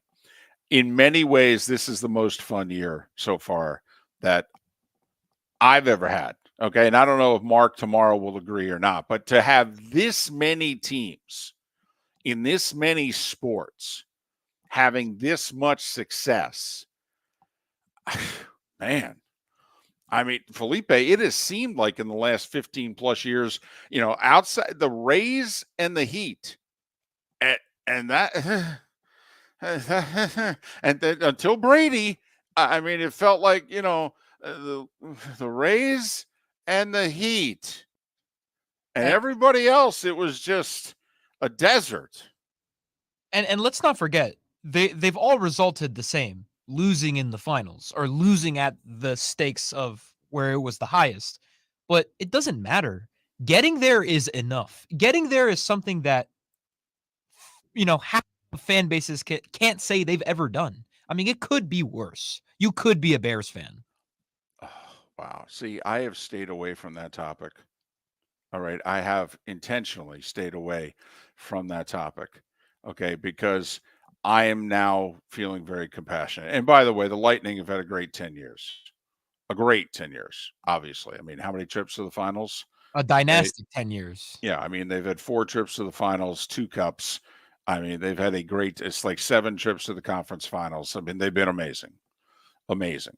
But there have been a lot of franchises that have been the desert. Okay. The Rays, the Lightning, the Heat, they have been the beacons of light that literally providing cover for the rest of the franchises in this state. And it's nice that everybody else this year, Lightning got bounced in the first round. Doesn't even feel like it. Everybody else this year is just providing, the heat, if you will, which is nice. I'm going to give Felipe a little extra time today because it was, in some cases, 20 years in the making. Felipe, what's your play of the day? Well, we've had Kyle Seeloff, the Marlins radio voice, on the show many times this year. And we may have him tomorrow. I really hope so, because he has been the emotional voice, the beacon of what this Marlins team has done in this shocking year, where through all trials and tribulations, players not playing as well as they should be, injuries, and a super tough division, probably the toughest in Major League Baseball. This is the AL East. Take it easy. You're just okay. Get to hit the button. The Marlins clinch a playoff berth. 3-2 the count to Rodriguez. Scott comes set, and the pitch is swung on and missed. Strike 3. There it is. They've done it. The drought is over. 20 years of waiting has come to an end here in Pittsburgh. It's time to party in Miami. They spill out onto the field here at PNC Park as 25,000 look on here in Pittsburgh tonight. What a scene! What a scene! The Marlins beat the Pirates 7-3. They are postseason bound in 2023. You could hear Kyle Seeloff banging on his desk. I in know. excitement. I didn't know if that was him banging on the table or if it was, because there's a couple people in the booth with Kyle. Okay. And I didn't know if they were banging on the table. So The last time the Marlins made the playoffs in a full season, gas was $1.02 in Florida, and the number one song in the nation was "Where Is Your Love" by Black Eyed Peas. Also, Miguel Cabrera was a rookie, so in his entire career, that's basically what you can equivalent the Marlins playoff drought in a full season to. That is spectacular. The last time they did this in a full season, Cabrera was a 20-year-old rookie. Correct. And now here he is, literally the final weekend of his Hall of Fame career. 3,174 hits later. And 511 home runs, I believe. Right. Yeah. Are we sure it was $1.02? Because I have it in my head it was like $1.50 in 03-04, around there. Really? It was that low? Huh. Man, that makes it seem like a really long time ago. I mean, it was the first term of the George W. Bush administration. I mean, is that long enough ago to reference it that way? It was a long time ago. I was 3 years old. Felipe, the Red Sox had yet to end the curse. The Cubs had yet to end the curse. I mean, there's a lot of things that have transpired since the Marlins played a 162-game season and made the playoffs. Felipe, you were 3. I can remember this time around, Exactly. Yeah. Miller and Moulton. Ron Sirak to join us. Apparently the U.S. competed in the Ryder Cup over the weekend. The law firm of Michael F. Hornung specializes in criminal defense, DUI, personal injury, nursing home claims, and auto accidents. I'm a former prosecutor with over 34 years of experience. The information I know is information you need to know. If you've been arrested for a DUI, time is of the essence to maintain your driving privileges. Call the law firm of Michael F. Hornung for a free consultation. At the law firm of Michael F. Hornung, we are committed to excellence in your representation. Being a local attorney with local knowledge is clutch to the success of your case. For over 30 years, we have successfully represented the citizens of Southwest Florida. For a free consultation, call 239-437-0095. That's 239-437-0095. Our offices are conveniently located in Fort Myers. Visit online at mfh-law.com. Hello, friends and family of Southwest Florida. Are you looking to tap into the electric vehicle market? Well, look no further, because we here at Southwest Florida Golf Carts have just what you need. E-bikes, golf carts, LSVs, scooters, and more. Come down and talk with one of our experienced sales reps, have a soda and a smile, and you could be cruising the streets in your new EV today. Stop by the store or visit our website at flgolfcarts.com and enter for a chance to win $100 off your next purchase by answering John's monthly sports question.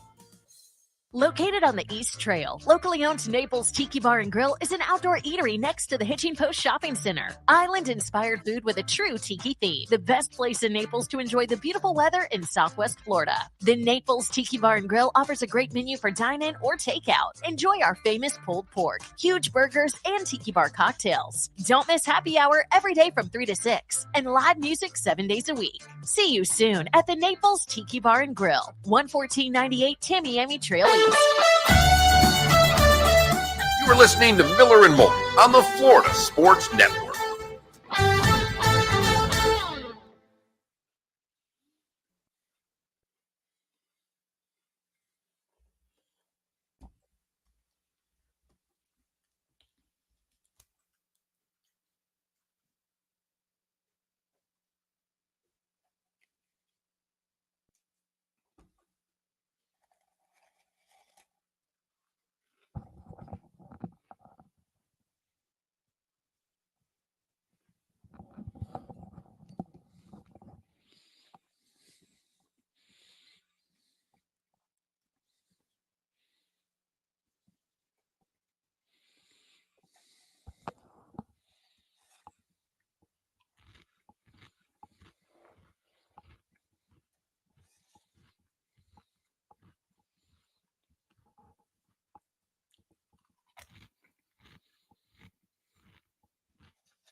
Did you see any of the videos of the first concert at the Sphere in Las Vegas?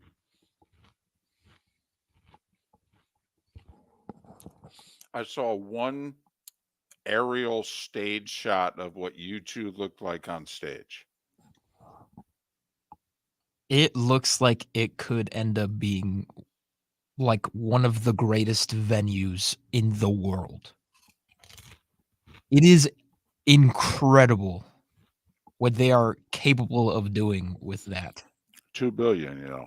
Inside and outside. And yeah, 2 billion. Billion. Just it's Felipe, if you spent 2 billion on something, I would hope it was exceptional. It is exceptional. But it does. I love the outside. I think it's oh my amazing. gosh. It's inside and out. I just don't know how he's going to break even. And apparently he's building one in London and is building one over in the Middle East. I don't know how you break even. Well, I mean, it's a concert hall. 2 billion before you've booked an act. How do you end up paying? How do you make that back in your lifetime? I think that the top artists in the world will see that as like on the same level of Madison Square Garden, probably bigger. Well, but here's the problem. My understanding is because of the stage configurations, you have to like produce an original show. Like you can't just bring your normal show to the Sphere. Right. Yeah. You have to have your what you play has to be formatted to the Sphere's format, essentially. But these artists will make that happen. I mean, I feel like it would be the highest. It'll end up being the highest honor to be able to perform at the Sphere. Well, we'll see. It is spectacular. And it is huge. Mm-hmm. It's like 18,000 seats, right? Yeah. I think it's like closer to 20,000.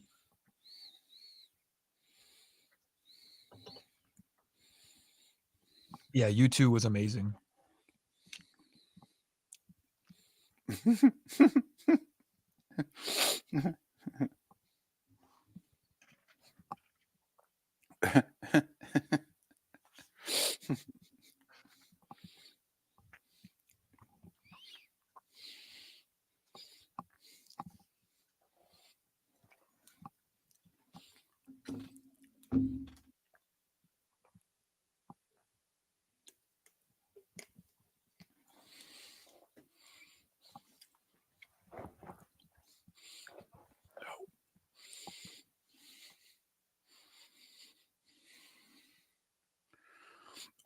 Okay, I just looked it up. So the candy bar was surprisingly only $6. The Pringles were $7. How big was the can? Ron's on hold, by the way. They're just small. Okay, so that was $7. $7. Original Pringles, $7. So I've had a $13 breakfast so far today. Oh man.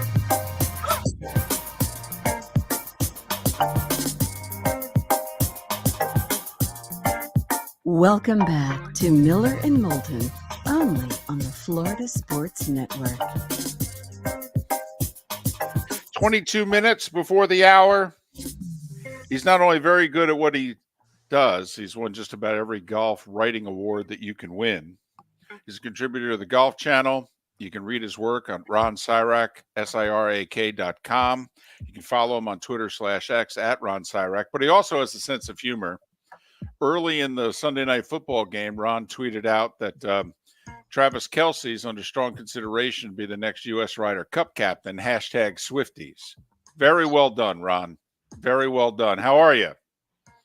I'm doing good. I'll tell you what, the Ryder Cup never disappoints, does it? I mean, it is just such an exciting few days. Well, Ron, the glorious thing about the Ryder Cup is that you can have 14-14 like the Solheim. You can have 19-9 like last year where Rory was in tears. And then you can have 16.5 to 11.5 when Scotty Scheffler is in tears. I mean, you're right. This event is great no matter how it plays out. it's amazing too how momentum shifts in match play. I mean, it ended up 16.5, 11.5 yesterday, but there was a time fairly late in the day when it still felt like the U.S. had a chance. You could feel that momentum shifting a little bit, and you see that in so many matches where somebody'd be 3 up or 4 up, and all of a sudden they lose a couple of holes, and the momentum shifts. I also think best ball match play is the most exciting format in all of golf because they're trying to birdie every hole out there. I also think the course that they pick is important. I love this course. How many drivable par 4s? It seemed as if aggression, which is usually the play in match play, had to be the play on this course, which led to more exciting golf, in my opinion, Ron. I love the venue. Yeah, they set it up. They set it up perfectly. They set it up as a match play golf course. There were several drivable par 4s. The par 5s were mostly all reachable in 2. If you took, you had to put your drive in the fairway, and they made the fairways a little bit narrower, which is they did also in Paris 4 years ago, because Americans like to play bomb and gouge golf, and the Europeans tend to drive the ball a little bit better, and they rewarded good shots off the tee, and then you were able to go into full attack mode. I also love the fact that the greens were not at ridiculous speeds. They were at the sort of speed they probably putted at about an 11, and in the U.S. Open they'd be about a 13.5. And they putted at a speed where guys could try to make putts, and that made it also be much more aggressive golf. We're talking the Ryder Cup with Ron Sirak. Follow him on Twitter /X at Ron Sirak, Sirak. All right, let's start to unpack this a little bit. Mm-hmm. Ron, if I'm the 2025 U.S. Ryder Cup captain, and I make you my vice captain, and I say, Ron, what is the most important thing that a captain's pick has to have? What is your answer? Well, I'm a big believer in first off, you look at your team and you see if we have too many rookies, do we need to add some veteran experience? So that's a consideration.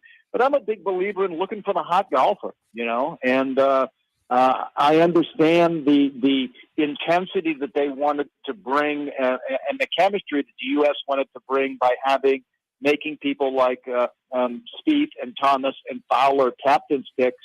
But really, Justin Thomas played pretty well in there, but Spieth was 0-2-2. Fowler was 0-2-0. They didn't get anything from them. The other thing that I would make sure of next time around is that my guys don't take 5 weeks off from competitive golf before the competition. I think the fact that the Europeans have been playing tournaments right up to the Ryder Cup had them a lot more sharper right out of the gate, and we saw that in the 4-0 sweep in the foursomes the first day. All right, I'm going to reverse this. I'm going to make you the 2027 U.S. Ryder Cup captain, and you very foolishly have made me one of your vice captains. And if you asked me, okay, what's the one thing you're looking for? And I don't know, Ron, if you can pinpoint this, but I'm looking for guts. I'm looking for guts. I don't question that our guys are playing hard. Scotty Scheffler's in tears. I know how much he wants it, but it just seems like Max Homa and Patrick Cantlay, to me, they played with guts. Neither guy's ever won a major. Okay, in fact, Cantlay's been criticized for not getting it done yet in a major.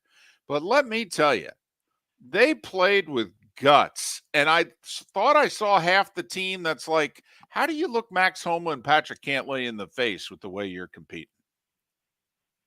Well, what I saw from the European team, the most important, the word that I would use to describe them, they bought into the passion of the week incredibly well.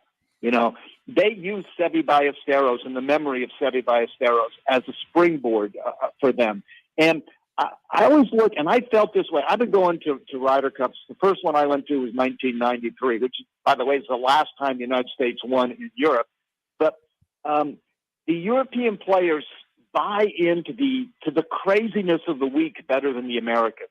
They view the week as sort of like a week-long fraternity party, and the Americans tend to view it as like root canal, you know? I mean, it seems like the Americans are not enjoying the week and buying into the passion of the week quite as entirely as the Europeans are.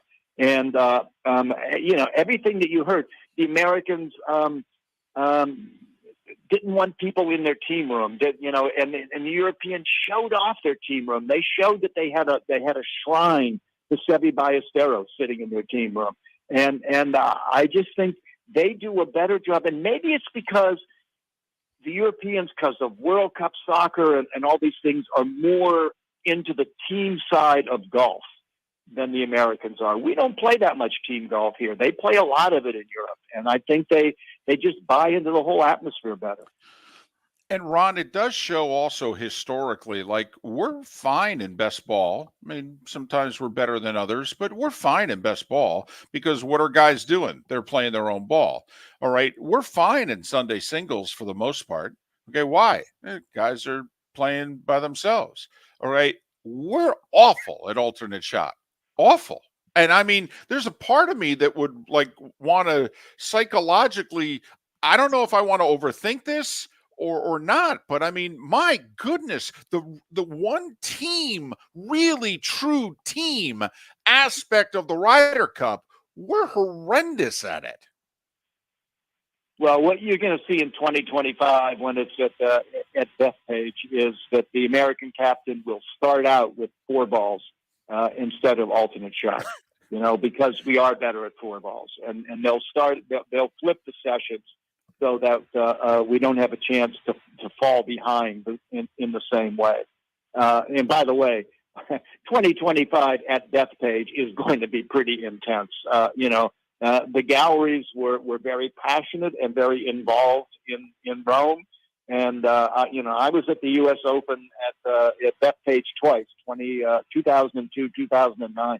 2002 was one of the craziest atmospheres I've ever seen at a tournament here because New Yorkers, you know, New Yorkers, when they're at a sporting event, they tend to feel that they're part of the events, you know. So that's when, I don't know if you remember, early in his career, Sergio Garcia. Oh, he had the waggles, and they were counting every time he wagged the club. They counted his regrips for him, you know, which was very helpful. He got Sergio to quit doing that. So it's going to be intense there. But the Americans will flip the sessions in 2025 and play 4 balls first instead of alternate shot. Well, that brings in the value or lack thereof in a captain. You know, Luke Donald, which was a controversial decision. The Ryder Cup for 30 years has always started with 4 ball. He decided, the U.S. sucks at alternate shot, particularly on the road. I'm starting with alternate shot. Well, we all know how those 2 sessions went on Friday and Saturday. They went 4-0 and 3-1. So pretty smart decision by Luke Donald. He's up 9.5, 2.5 in large part because he just flipped how we're going to play. All right. I mean, I think we all think Tiger's going to be the captain in 2025, but you know, how much value do you think the captain, okay, either with their picks or during that week has? How much value? I think the biggest impact that the captain has is on the course setup. And we've seen it 2 times in a row, that the last 2 times it's been in Europe. Thomas Bjorn was the captain 4 years ago in Paris, and he set up a very narrow golf course that was really penalizing to the American long hitters who missed the fairway. And we saw this past one in Rome that Donald set it up so that he took the wedge out of the hands of American players. Americans are great wedge players. So he had he had all those drivable par 4s. So you were trying to drive the ball straight to get it onto the green and not laying up to a wedge distance. He had the other par fours be where you were hitting mid irons in, 520-yard par fours. So you're hitting mid irons in because the Europeans are better mid iron players. So that's the biggest. Beyond captain's picks, setting up the golf course is a huge way that the captain can determine how the event's going to unfold. And I think the last two times, Thomas Bjorn 4 years ago, Luke Donald this time, did a really, really good job setting up the golf course. Ron, if I were to tell you that if I was the U.S. Ryder Cup captain in 4 years, we have to go back across the pond, that I'm going to treat this more like other sports. I'm not going to bring the wives and girlfriends. Okay? I'm not partying this week. Okay? We're going over to win. There's nothing more important than in your life for the next 7 to 10 days. We're going to play that course. We're going to get to know that course. We're especially going to get to know the last 3-4 holes because they seemingly always out-duel us outside of Patrick Cantlay down the stretch of these matches. Okay? And we're going over to win. All right? And there's nothing else in your life for the next 10 days. Okay? Is that too serious? Is that too demanding? And by the way, I'm picking a team of pit bulls. I'm picking a team that I may have 12 people having 12 meals separately, but I want 12 piranhas in Europe. Am I going a little far? Maybe a little bit. I do think that having friends and family there is probably a helpful thing because I think both teams do that. The Europeans owned the 18th hole this week. They owned it, and I don't know why that is. How many matches did we see? It looked like the U.S. was going to get a full point, and somebody, knocks in a 30-footer, and they end up having the match and splitting it. We had in there all top 10 in the official world golf rankings were on these two teams. But if you look at it, the top 6 players in the world rankings, the United States had number 1 Scheffler, number 5 Cantlay, and number 6 Schauffele. And Europe had number 2 McIlroy, number 3 Rahm, number 4 Hovland. Well, the top 3 players for Europe went a combined 9, 2, and 3 and got 10.5 points. The top 3 players for the United States went 3, 7, and 2 and got 4 points. Their 3 big guns came through. And the 3 big guns for the United States didn't. The clear MVP for the U.S. was Max Homa. He was the one guy who played really well. He played all 5 matches, and he played really, really, really well. He went 3-1-1. But the United States did not get contributions from top to bottom. They had 3 players who didn't win any matches on the U.S. side: Scheffler, Spieth, and Fowler. And Hogard was the only one on the European side who didn't win a match. So you got to get those contributions from all 12 players. You got to buy into the atmosphere of the week and the craziness of the week. Rory 4-1, John Rahm 2-0-2, Victor Hovland 3-1-1 to further back up Ron Sirak's point. He's Ron Sirak, contributor to the Golf Channel, writes at ronsirak.com, S-I-R-A-K, and that's how you follow him on Twitter/X at Ron Sirak. Ron, thanks so much for your time. Stay safe. I want Beth's page to be next week because it's going to be intense. And Rory has already predicted a win, so there's bulletin board material 2 weeks in advance. Thank you so much, Ron, joining us here on Miller and Moulton. I can't wait. I mean, the Solheim Cup ended up tied at 14. U.S. blew a big lead. And now with the men getting trashed again, these team competitions in golf, if we could just have a few less commercials, that would be nice. Located on the East Trail, locally owned Naples Tiki Bar and Grill is an outdoor eatery next to the Hitching Post Shopping Center. Island-inspired food with a true tiki theme. The best place in Naples to enjoy the beautiful weather in Southwest Florida. The Naples Tiki Bar and Grill offers a great menu for dine-in or takeout. Enjoy our famous pulled pork, huge burgers, and tiki bar cocktails. Don't miss happy hour every day from 3 to 6 and live music 7 days a week. See you soon at the Naples Tiki Bar and Grill, 11498 Tamiami Trail East. The law firm of Michael F. Hornung specializes in criminal defense, DUI, personal injury, nursing home claims, and auto accidents. I'm a former prosecutor with over 34 years of experience. The information I know is information you need to know. If you've been arrested for a DUI, time is of the essence to maintain your driving privileges. Call the law firm of Michael F. Hornung for a free consultation. At the law firm of Michael F. Hornung, we are committed to excellence in your representation. Being a local attorney with local knowledge is clutch to the success of your case. For over 30 years, we have successfully represented the citizens of Southwest Florida.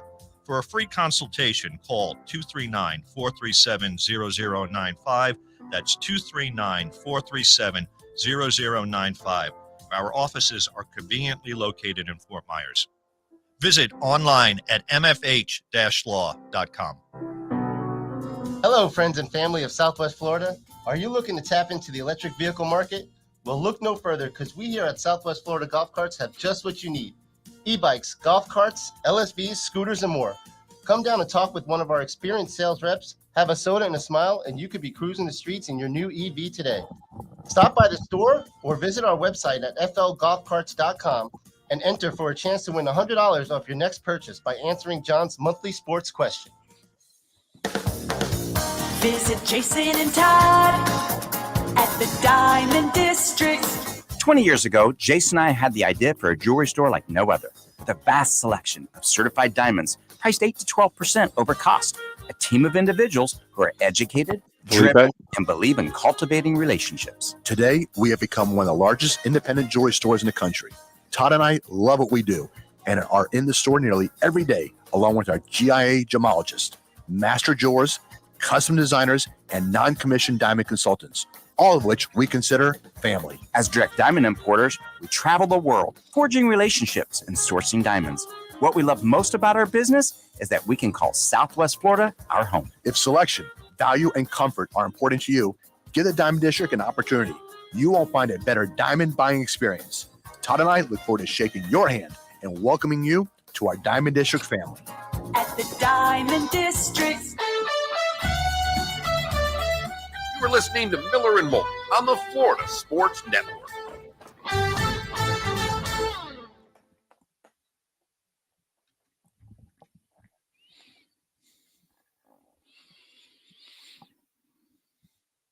Listen, Lama, I'm with you about the World Golf Rankings as a bogus metric, but I'm not sure it's bogus for the top 6 or 7, if you know what I mean.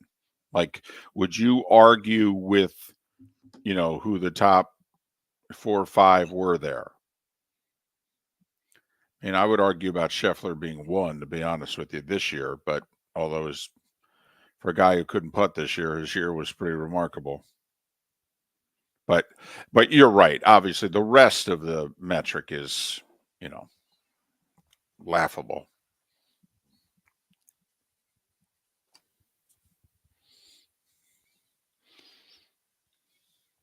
Good morning. Good morning, David. Yeah, Mark is off today. Hey, how you doing, man? And the reason, though, that just technologically we have to have his screen up, apparently, like the audio from me to the producer's room doesn't work unless Mark's also involved. So Mark never, Mark's presence is never right. lost. So Mark has an overwhelming presence on the show, even though he's not here today. That's great. That's great.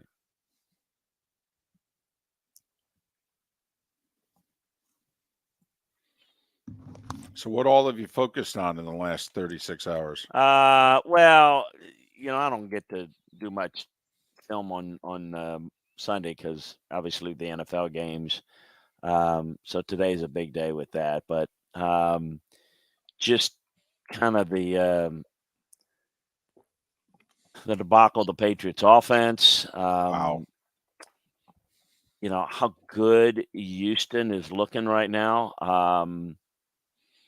It's just, I guess. Well, Chris, what impressed me was, they were missing both their tackles again. I thought Pittsburgh up front might kick their ass, and they kicked Pittsburgh's. They did. How bad the Steelers' offense is. How some of the divisions are taking so much form that I don't know that in some cases that there's going to be significant changes. Well, we awarded the Detroit Lions the division Friday morning. We said the North is over. Yeah, I don't think there's any doubt. But you look at the AFC North, and I'm trying to make a case for somebody else. The Bengals are about as done as you can be, considering Burrow's health and the problems. The Browns are. We'll see if Deshaun Watson can come back healthy and resort to form. But the Steelers, I mean, it's like I'm not too far away from crowning the Ravens in their division too. So the North may be done in both. Well, Chris, let's face it, they would have won the division each of the last 2 years if Lamar had stayed healthy. Yep. Yeah, but the fact that no one is going to even compete with them after 4 weeks is a little bit surprising, because I would have thought that's 4 pretty good teams, and right now I can't find a second one. So it's kind of interesting to see, and how good the Cardinals are playing week in and week out is impressive with the worst roster. And I know they're not winning but one game, but so there's some surprises. So it's what I've been kind of thinking a lot about late last night. And 10 seconds. All right.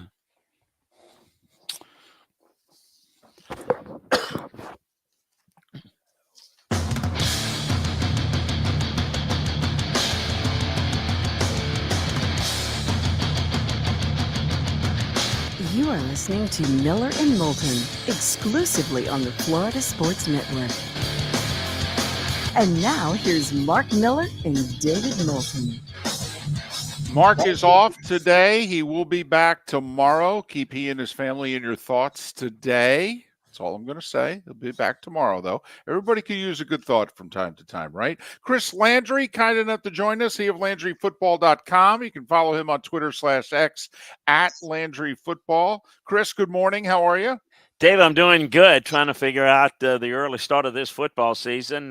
Do you realize we're about halfway through this next week, halfway through the college season, and heck, a quarter of the NFL season? And I think we just started like yesterday.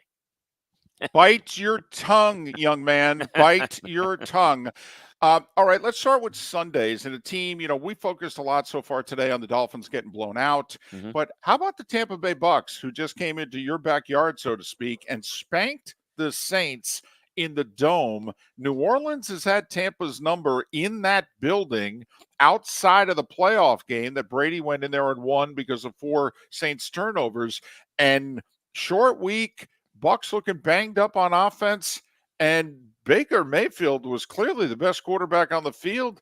The Bucks are in control of this division right now. Yeah, they look like the only team that's got a pulse, and they're actually got a pretty nice pulse. Saints couldn't get any pass rush. Protection was good. The ball came out pretty quickly. They made big plays on defense that created field position. I got to say, I was not high on any team in the NFC South.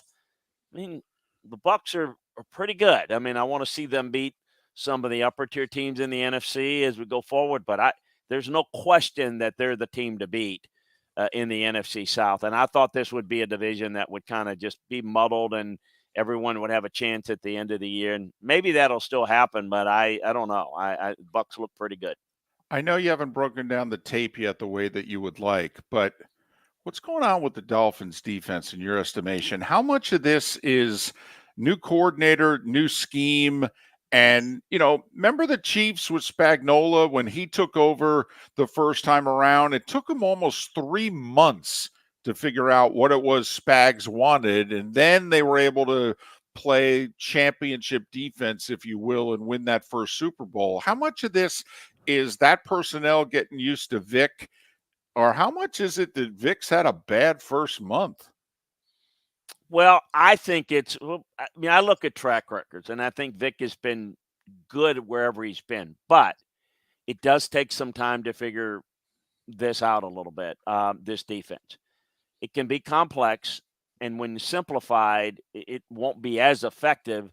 So it's kind of like when you can get a little bit more on your plate and handle that, then you can be pretty good. it's a good comparison with Kansas City with Spags. There's some similarities in that it's high pressure. It's good situationally, and I just think that, Kansas City's done a better job recently of getting some playmakers on defense that are really good. Obviously, one in the trenches that's a big war daddy that can erase a lot of things. Now they're not great in run defense, but with the Dolphins, it's really nothing to hang their hat on at this point. They don't do anything very particularly well on defense, so it's kind of where I think it's also Vic trying to figure out what can he do, what can he get out of this defense. The other thing, too, is with an offense like it is, score a bunch of points, kind of quick pace at times, it's going to put the defense on the field a lot more. So I don't think this is going to be, at any point during the year, a defense that the Dolphins can just say, hey, we're going to go and win games on our defense. What I think is going to have to happen, getting to the playoffs and through the playoffs, is they're going to have to be great on offense, and they're going to have to play good situational defense. Kind of like the first week when they couldn't stop the Chargers at all, but they made a couple of stops at the end. That's going to kind of be what it is. To use a tennis term, they're going to need to just get a service break here or there, which is dangerous because, to me, that's where you get, I think, exposed in the playoffs, because when your offense is not going to be as sharp like the Bills were able to do defensively, or if you play in the cold weather, that's why I think that the Dolphins' ceiling may not be as high as people think in terms of winning it all. Making the playoffs, yes. What's going on with the Bengals? This is supposedly the best offensive line of the last 3 years. They still have all their weapons on offense. Okay, so Burrow's not 100%, but I mean, listen, defensively, they're not playing up to their standards the last 2 years either. What's going on?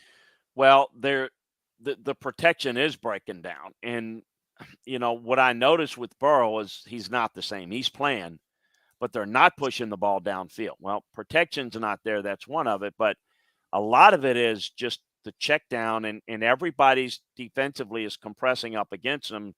So there's, what makes this offense so successful when it's successful is that they can attack downfield. They can run the football well, and then they can attack downfield, and that creates spacing and coverage, and then you can start to attack. None of that's happening because the play at the line of scrimmage is not good. The quarterback is not being able to push the ball down the field. I think, and I hate to say it, I don't see this team coming back. Oh, I think they're going to have some games in which they play better, but I think making the playoffs and getting hot come playoff time, I'm not buying it because I don't think Burrow's going to be healthy enough at any point during the year to provide what they need to. This is truly as much of a one-man team as any. Yeah, they've got great receiver weapons. Yeah, they've done a lot of things to try to make the protection better. And defensively, they can be pretty good situationally. But without Burrow being elite, they're an average team. All right. Is it Matt Canada or is it Kenny Pickett?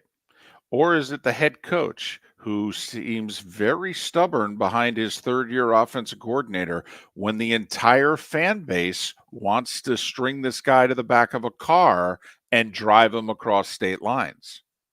Well, I think that it's never one thing solely, but the one thing that, and the Steelers are not known for doing this, making changes and firing a coach during the season. Yeah, but it ain't working. It's not. And Matt Canada's got a history. I know Matt really well. I've known him from in the college days. I'm aware of some of the problems at NC State, Maryland, LSU. He can be very, very stubborn. Here's the bottom line is they've got a young quarterback that they've invested in. He's struggling. They've got to get his confidence back. And I think trying to get a guy to do, and he's got to get healthy, and all those things are true. I think they've got to really look hard at what they're doing, or they're comfortable with anybody on that staff. That's another vital part of what you need to do with staff accumulation. I work a lot on this with teams is you better have somebody that can step in, because sometimes, David, that hurts your ability to, when you have to make a change, you got nobody to turn to. That's not a situation you want to be in. I think they've got to make a change with them, with the coordinator. I think Matt is a problem. I don't think it's all his fault, but I think he's not doing the necessary things to make the corrections to make things better. You know, like even with the Jets, they've struggled, but they're working on things and are constantly trying to do different things for Zach Wilson, with Zach Wilson, to make things better. And I think we saw some of that Sunday night, but you don't see that with the Steelers. This is what we do, and by God, you better figure it out. Well, you've got to be able to make adjustments, and he's not good at doing that. Okay, spin this for me. You're running the Bears. This season's all about Justin Fields.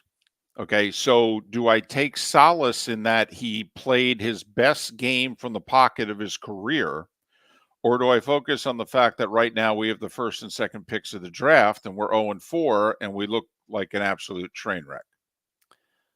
Well, I don't think it's one of the other. I think you have to, during the season, you got to play it out the way it is. I think, right now, Caleb Williams is not your quarterback. He may be next year, and you deal with that at the end of the season. What you've got to figure out is, if I'm running it, do I have the right coaching staff? Do I have the right quarterback? And I always say, David, you got to answer the whys, and you got to know how to answer them. Meaning, people know what's wrong. Why?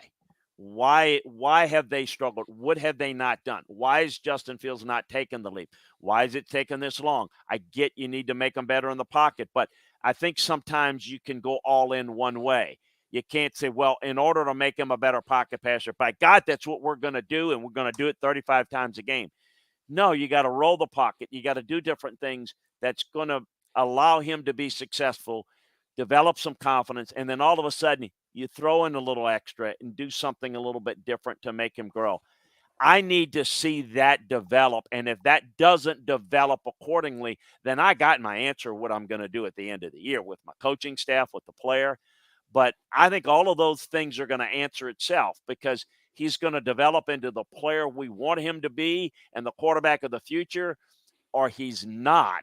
What I have to have is my coaching staff give him the best chance to be successful so that I can properly evaluate him and make a determination. Is it him, or am I going with Caleb Williams or someone else? If Caleb decides to come out, as we know, that's been a topic of discussion as well. Were you ever on a staff in which you told a player not to even come to the stadium, which they reportedly told Chase Claypool, just stay home, don't even come to the game? No, I have never been in a situation like that. If there is a player that has some sort of a problem, I'm going to take a different action. Meaning, if there's something, behavior or whatever, then there's another way to handle it other than just say don't come to the stadium. I'm not quite sure I get that at all. And by the way, answer our poll question today, if you would, in our final moment. Which Florida football team suffered the worst loss of the weekend? Dolphins getting blown out by Buffalo, Gators getting absolutely mauled physically by Kentucky, or UCF blowing a 35-10 late third quarter lead at home in their Big 12 opener to Baylor? The Dolphins will bounce back. I think that the Bills were ready for them. The Dolphins will still have a really good year. UCF, that's a tough loss. They'll be fine. That was an indictment on the Gators program. And for all the positive energy that came out of the Tennessee win, it just kind of puts them, I think it's worse for them, because now you got questions about where are we as a program. And I think that's what makes it worse. That was a butt whooping. I thought they would at least be competitive. I thought it would be a good game. It was anything but. He's Chris Landry, LandryFootball.com. Follow him on Twitter /X @LandryFootball. Chris joins us every Monday at this time. Chris, thanks. I know you got a long day ahead of you. Thanks for spending some time with us. Thanks for having me. Thanks. I appreciate you, buddy. Take care. Chris Landry joining us once again here on Miller and Moulton. John Parry, part of the Monday Night Football broadcast booth in 25 minutes. Ladies and gentlemen, once again. Excuse me. Hey, the line starts back here. Ma'am, if your party's not here, you're going to have to go around again. If you had the opportunity to avoid all this, wouldn't you? Salt Live is the official transportation provider of the Miller and Moulton Morning Show, making your trip to and from the airport seamless and stress-free. Salt Live is supported with the help of local partners like the Bayfront Inn. Gather your family and friends and enjoy a leisurely day on the water with a pontoon or deck boat. If you prefer to explore the waterways without a motor, the Bayfront has canoes, standboards, and kayaks. At the end of your journey, enjoy lunch or dinner at the Bamboo Tropical Bar and Grill. The Bayfront Inn, something for everyone on 5th Avenue in downtown Naples. BayfrontInNaples.com. When you need a ride, book with Salt Live Transportation, 308-8686, or book on saltlivetransportation.com. Located on the East Trail, locally owned Naples Tiki Bar and Grill is an outdoor eatery next to the Hitching Post Shopping Center. Island-inspired food with a true tiki theme. The best place in Naples to enjoy the beautiful weather in Southwest Florida. The Naples Tiki Bar and Grill offers a great menu for dine-in or takeout. Enjoy our famous pulled pork, huge burgers, and tiki bar cocktails. Don't miss happy hour every day from 3 to 6, and live music 7 days a week. See you soon at the Naples Tiki Bar and Grill, 11498 Tamiami Trail East. Hello, friends and family of Southwest Florida. Are you looking to tap into the electric vehicle market? Well, look no further, because we here at Southwest Florida Golf Carts have just what you need. E-bikes, golf carts, LSVs, scooters, and more. Come down and talk with one of our experienced sales reps, have a soda and a smile, and you could be cruising the streets in your new EV today. Stop by the store or visit our website at flgolfcarts.com and enter for a chance to win $100 off your next purchase by answering John's monthly sports question.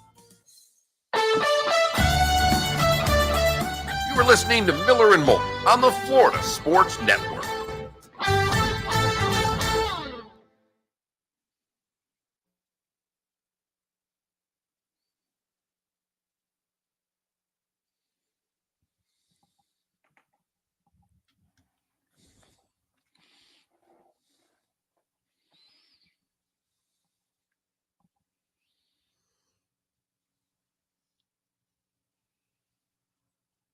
Dolphins got a manageable schedule here for as challenging as the teams on the schedule is. I mean, they're off to a 3-1 start. They host the Giants and Panthers the next 2 weeks.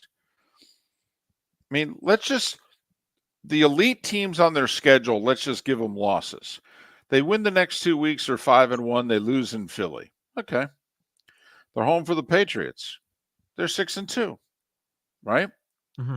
Okay, then they travel to London. They play the Chiefs. All right, let's give them a loss. Yeah. Come home, bye week, by the way, and then come home and play the Raiders. So 7-3, right? Now here we go. The Jets on Black Friday. It's on the road. Let's just give them a loss that they're going to split with the Jets. They'll lose there, win at home. Okay. So they lose to the Jets. What are we, 6-4? No, 7-4, no?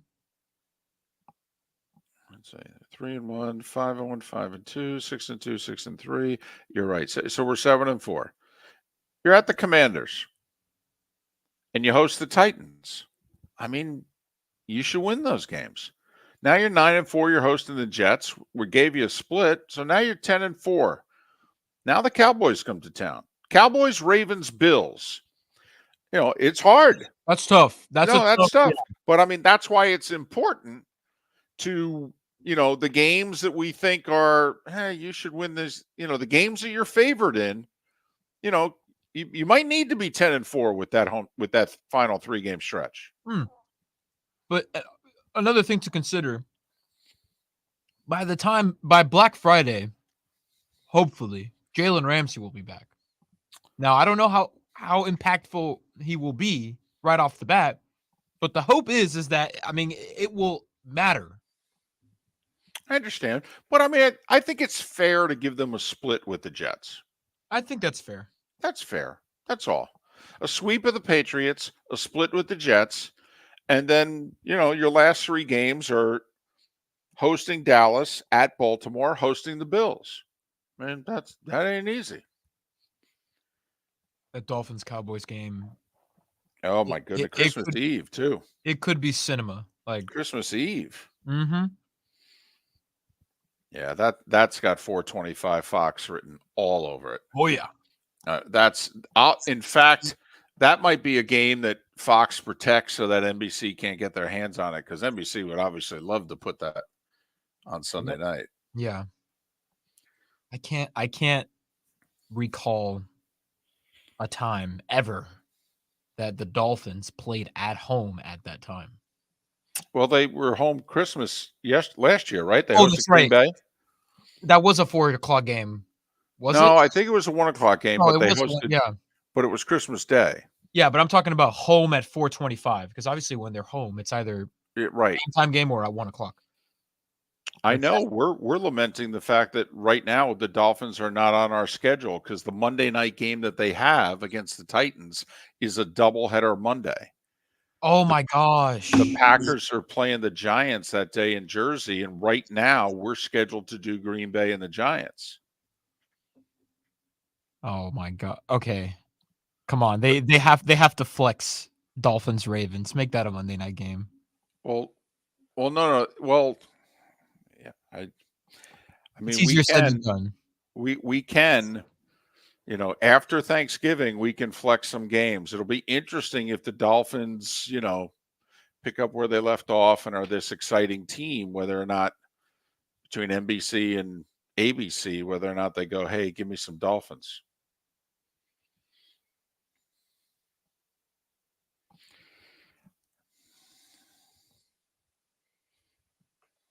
Knock on wood. Doing pretty well today. No, Brian, your Eagles, I think the change at offensive coordinator right now is showing. You're not where you were last year.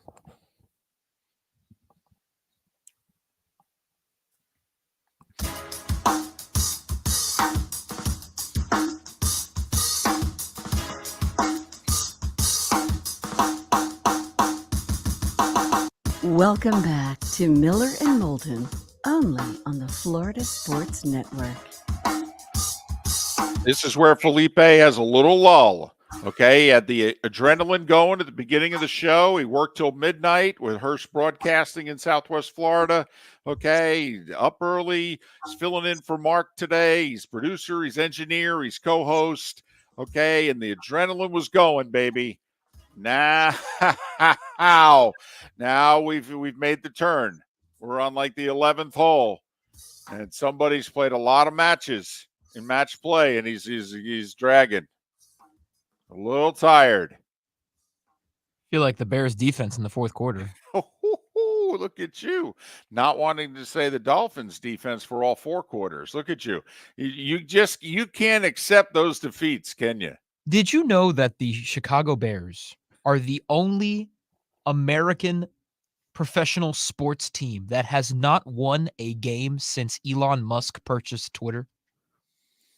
That was in October of 2022 that the deal was finalized, and the Bears have not won a game since. I was at their last win. It was Monday Night Football. It was in New England against the Patriots. They won to go to 3-4, and then they lost out, and now they've lost the first four. They've lost four. So the Niners have won 14 consecutive regular season games, and the Bears have lost 14 consecutive games. That's both impressive. It really is. I mean, much rather have the one than the other, but. Right. Mr. Irrelevant has yet to lose a regular season game in his NFL career. Exactly. And they looked really good, and so did Christian McCaffrey. Hope you had him on your fantasy team yesterday. Hey, Mark's not here today. He'll be back tomorrow. It's probably a good thing Mark's not here today because, listen, for as much as we've been celebrating the Dolphins, what am I doing today? I am banging on the Dolphins defense and the Dolphins. Why? They deserved it. They got blown out 48-20 to the team they have to beat to take, make it their division. It's a bad loss. There's no other way around it. No, you can't sugarcoat it. Oh, wait, I'm sorry. Josh Allen just hit Diggs again while we were doing this segment. So Mark Miller has been on fire with his picks. 3 consecutive winning weeks. All right.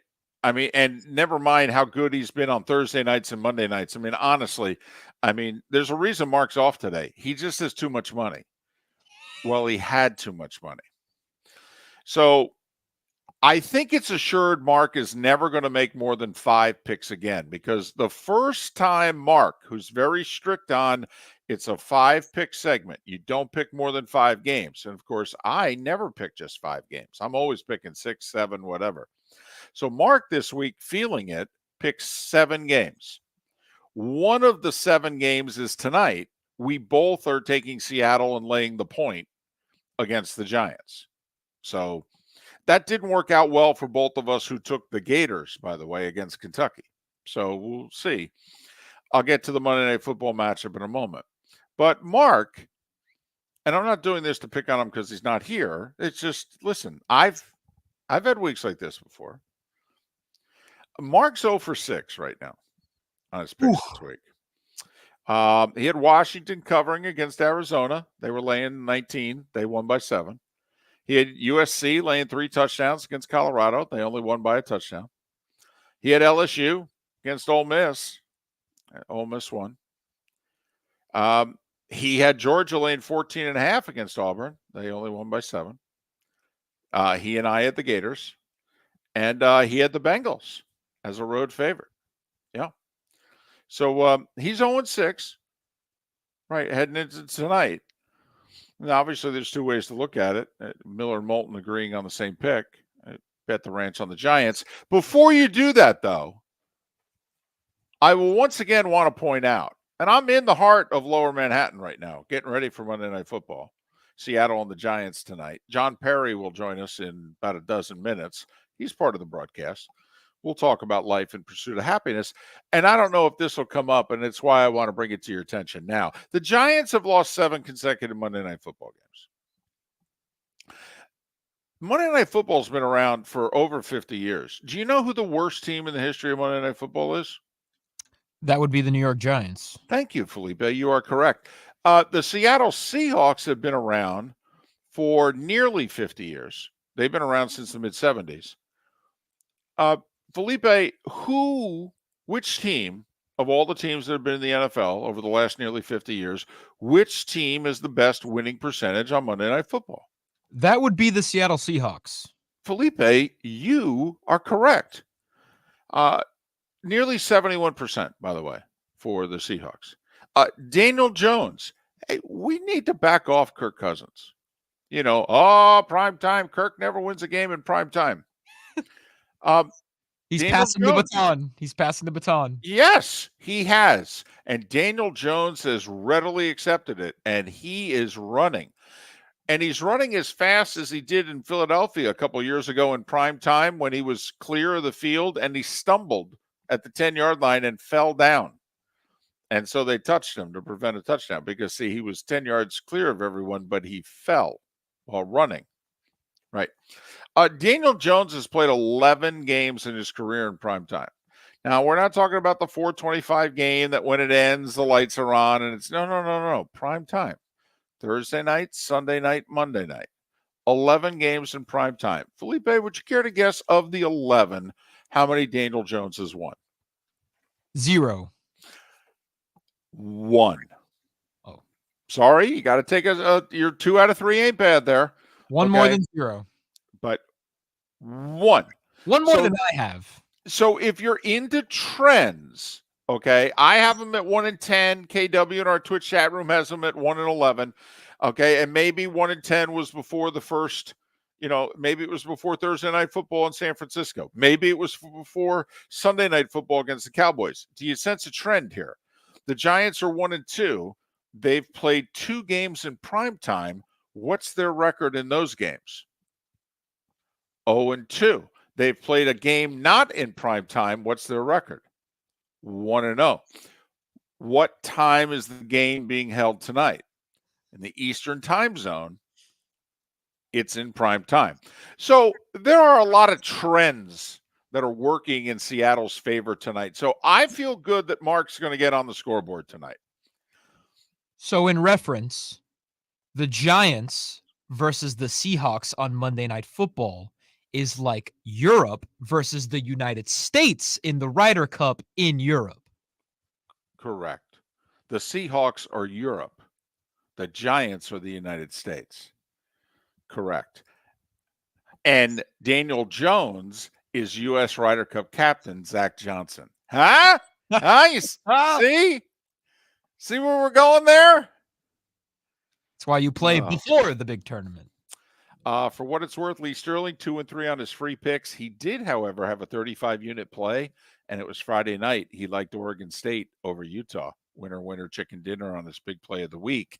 I picked 6 games. I'm 3-2 so far, riding on the Seahawks tonight. I got the Gators wrong, and I had Syracuse covering against Clemson. And when you're down 10 mid-fourth quarter and you're driving, you really can't give up a defensive score. And Syracuse did. So there you go. But so that's how we are on our picks for what it's worth. And Felipe with the best pick of the year, picking on March 29th that the Miami Marlins would have a winning season. And then in June, doubling down and saying, in fact, the Marlins will make the playoffs. Felipe, what did the Miami Marlins do? They made the playoffs, David. Now, granted, it's a National League this year, 84 games. But, hey, Cardinals won a World Series one year, winning 83. Okay? So you just listen. You don't make the rules. You just play by them. As Kevin Garnett once said, anything's possible. He's the only one to say that, huh? Anything's possible! That's true, actually. That's a pretty good impression there. It's a 15-year-old impression, but it's a pretty good impression. All right. How about John Parry? He's part of the Monday Night Football broadcast. He's the official in the booth. He stands to my right. He keeps elbowing me. Hey, fat guy, move. Give me room. He's next. Visit Jason and Todd at the Diamond District. 20 years ago, Jason and I had the idea for a jewelry store like no other, with a vast selection of certified diamonds priced 8 to 12% over cost. A team of individuals who are educated, driven, and believe in cultivating relationships. Today, we have become one of the largest independent jewelry stores in the country. Todd and I love what we do and are in the store nearly every day, along with our GIA gemologists, master jewelers, custom designers, and non-commissioned diamond consultants, all of which we consider family. As direct diamond importers, we travel the world, forging relationships and sourcing diamonds. What we love most about our business is that we can call Southwest Florida our home. If selection, value, and comfort are important to you, give the Diamond District an opportunity. You won't find a better diamond buying experience. Todd and I look forward to shaking your hand and welcoming you to our Diamond District family. At the Diamond District. The law firm of Michael F. Hornung specializes in criminal defense, DUI, personal injury, nursing home claims, and auto accidents. I'm a former prosecutor with over 34 years of experience. The information I know is information you need to know. If you've been arrested for a DUI, time is of the essence to maintain your driving privileges. Call the law firm of Michael F. Hornung for a free consultation. At the law firm of Michael F. Hornung, we are committed to excellence in your representation. Being a local attorney with local knowledge is clutch to the success of your case. For over 30 years, we have successfully represented the citizens of Southwest Florida. For a free consultation, call 239-437-0095. That's 239-437-0095. Our offices are conveniently located in Fort Myers. Visit online at mfh-law.com. You are listening to Miller and Moulton on the Florida Sports Network.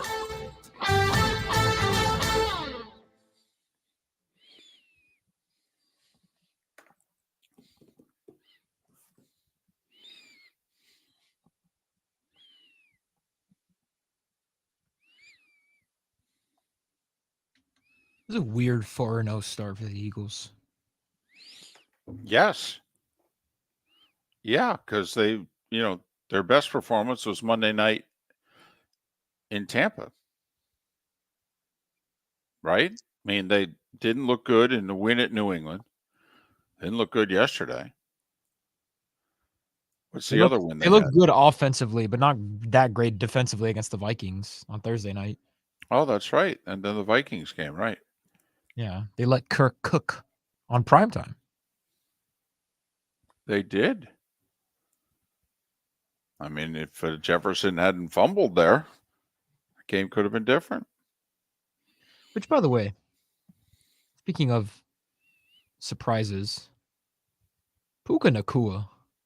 I'm sorry, who? Puka Nakua. Gotcha. Puka Nakua is outpacing the 2 greatest receiving yard seasons in NFL history right now. Right. Through 4 games. Yeah. He has through 4 games, he has more receiving yards than Calvin Johnson and Cooper Kupp did in their historic seasons. You know, it's funny because you know what all 3 of those players have in common? What's that, Felipe? Matthew Stafford. I love Matthew Stafford. He's one of my. So does Mrs. Stafford. But yes. Shut up. No, this just good. They're college sweethearts. He is back to Georgia. He is one of my favorite quarterbacks of all time. Listen, I love how tough he is. He's got this image as a pretty boy. He is a tough blankety blank. Yes, he is. And Pounding he took to Detroit. Yes. Played with a lacerated kidney the one game. I mean, he is tough. And he makes his players great. Yeah. He's a terrific quarterback. Give him a defense 1 year. What happens? Just saying. Just saying. That Bucks defense that he beat was full of Hall of Famers. Well, not full of Hall of Famers, but had a couple, all pro. I don't know if there's one. Dominican Sue? Possibly. I think he's borderline. I would vote for him. I would. I think that will be an interesting candidacy in Dominican Sue. I think he gets in, but I think it's going to take a while. I will say, by the way, Todd Bowles deserves the blame in that loss. That blitz call, the blown cover, with 30 seconds to go, was asinine. Absolutely asinine. Okay, Jason Pierre-Paul. Not a Hall of Famer. No way. I mean, no. There were a bunch of really good players on that team. And the winner of that game went on to win the Super Bowl. The Bucks easily could have won back-to-back Super Bowls if they had pulled that game out. And they should have at least gone to overtime. Todd Bowles, the defensive coordinator, cost them that game. That was a horrendous call. That's what the guy who got fired in Miami last year, 3rd and long in the playoff game against the Bills, and he put Xavier Howard, who couldn't run, one-on-one against Diggs in an all-out blitz on 3rd and 19. What are you doing? So there you go.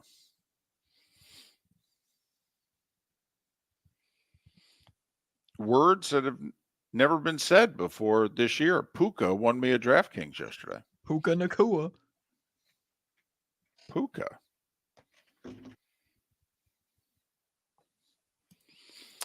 And the Bills should be 4-0.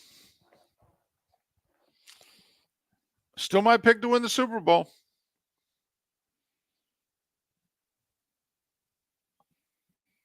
Still my pick.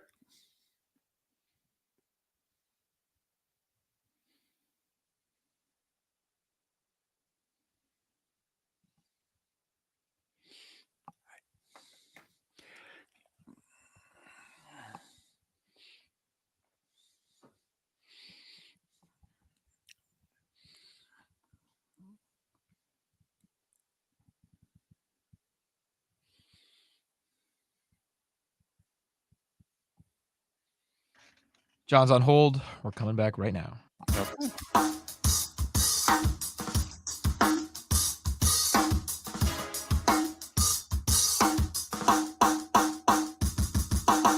Welcome back to Miller and Moulton, only on the Florida Sports Network. 22 minutes before the top of the hour.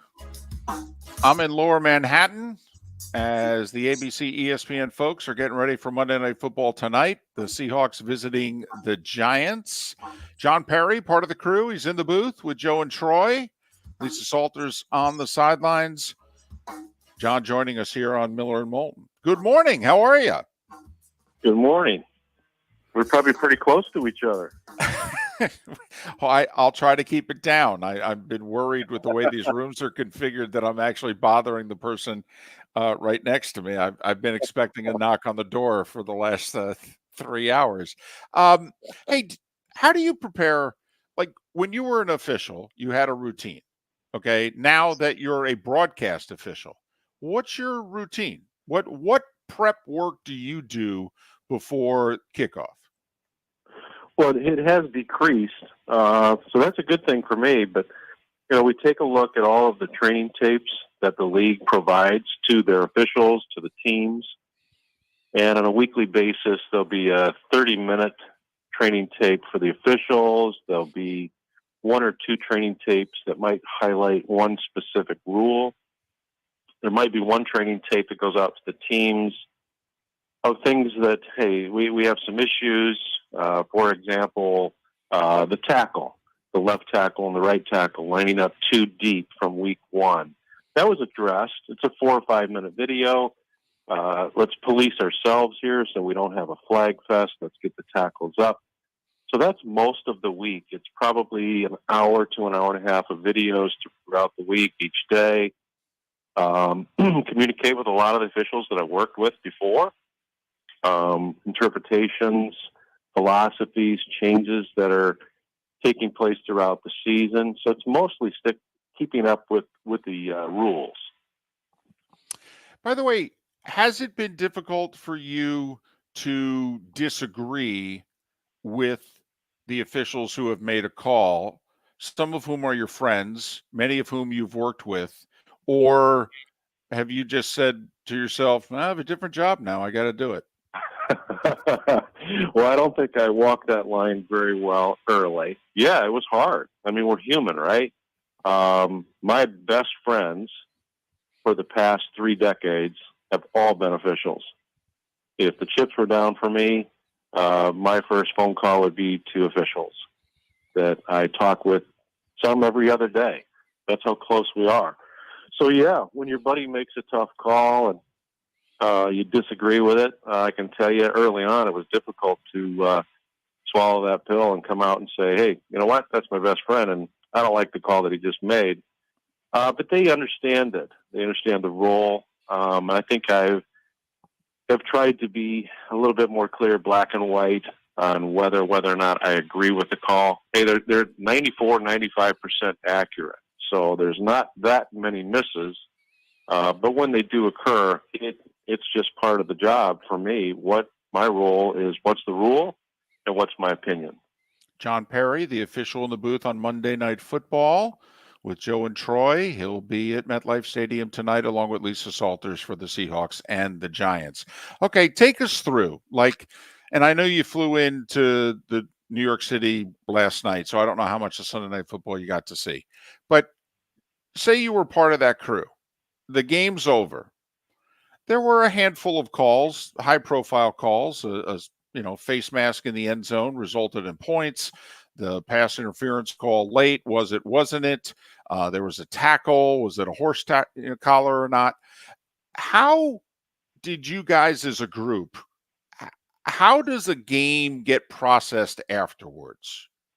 It is in depth. I can tell you from New York standpoint, they will spend Monday, Tuesday, Wednesday, and Thursday evaluating every game, every angle, every play, calls that were made, calls that were not, mechanics, referee announcements, game administration, communication with coaches. Everything is dissected.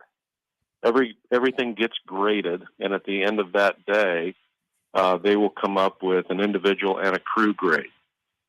The crew themselves spends time doing the same thing, self-assessment, communicating with the crew. What can we do better? What were issues that we had? At the end of the day, when the grades come out, what do we think those are going to look like? How many downgrades? How many upgrades?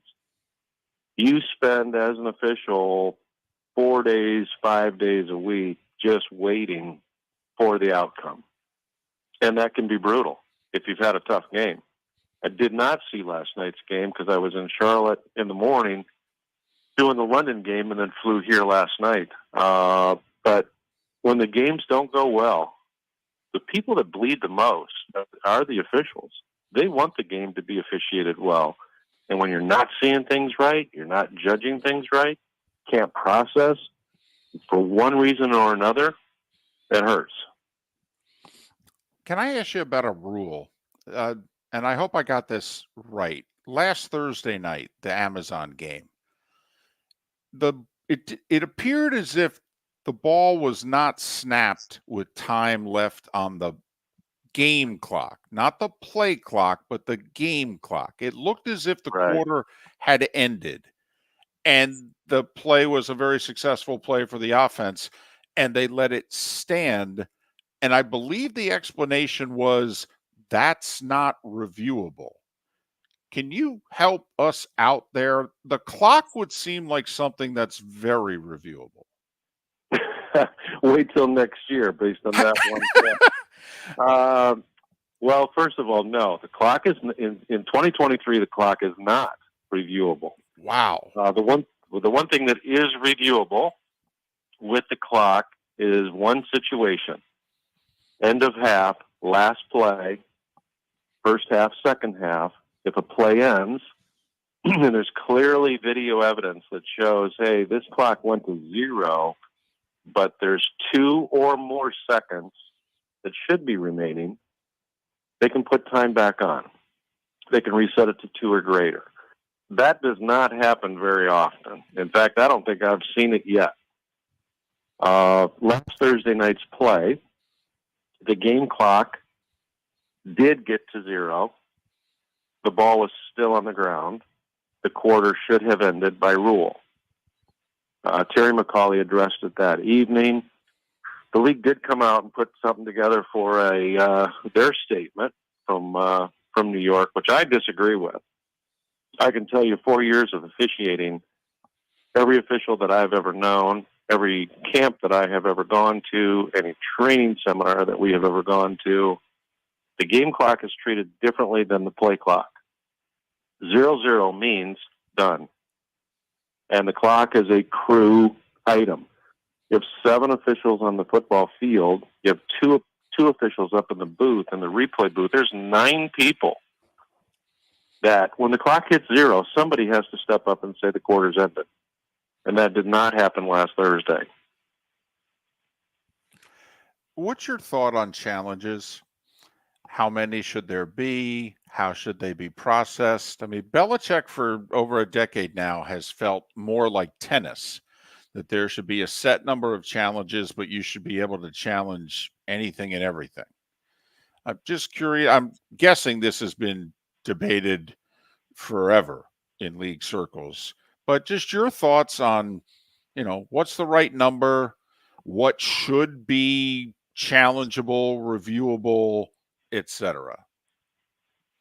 Yeah, well, I'll take you back maybe a little bit further than Bill Belichick. George Young, 20, 30 years ago, when they started talking about replay, he said, if you do it, it's a rabbit hole.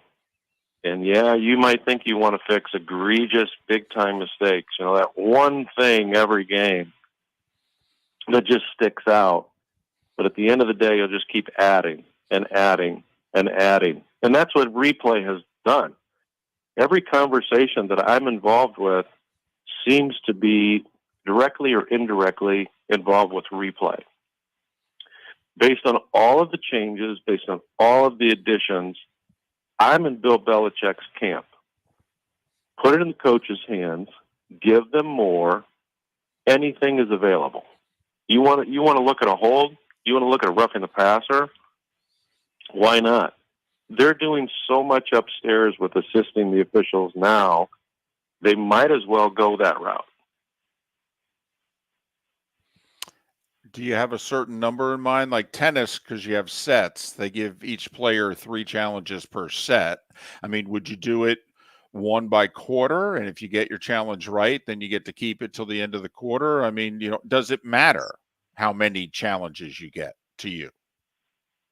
I think you could come up with a hybrid. You can create a number of challenges. Let's say that you get 3 per game, and if you win all 3, we'll give you an extra. You got 4.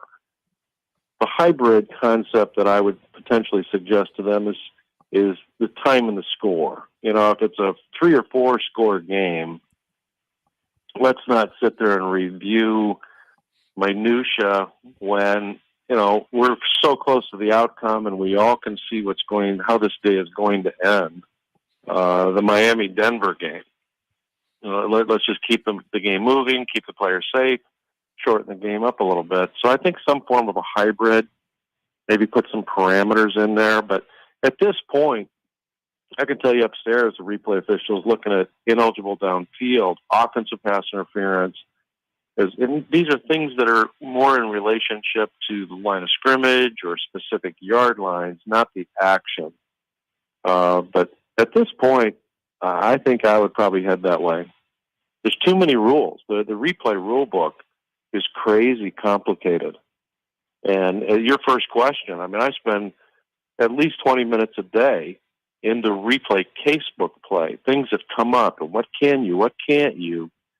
It's complicated.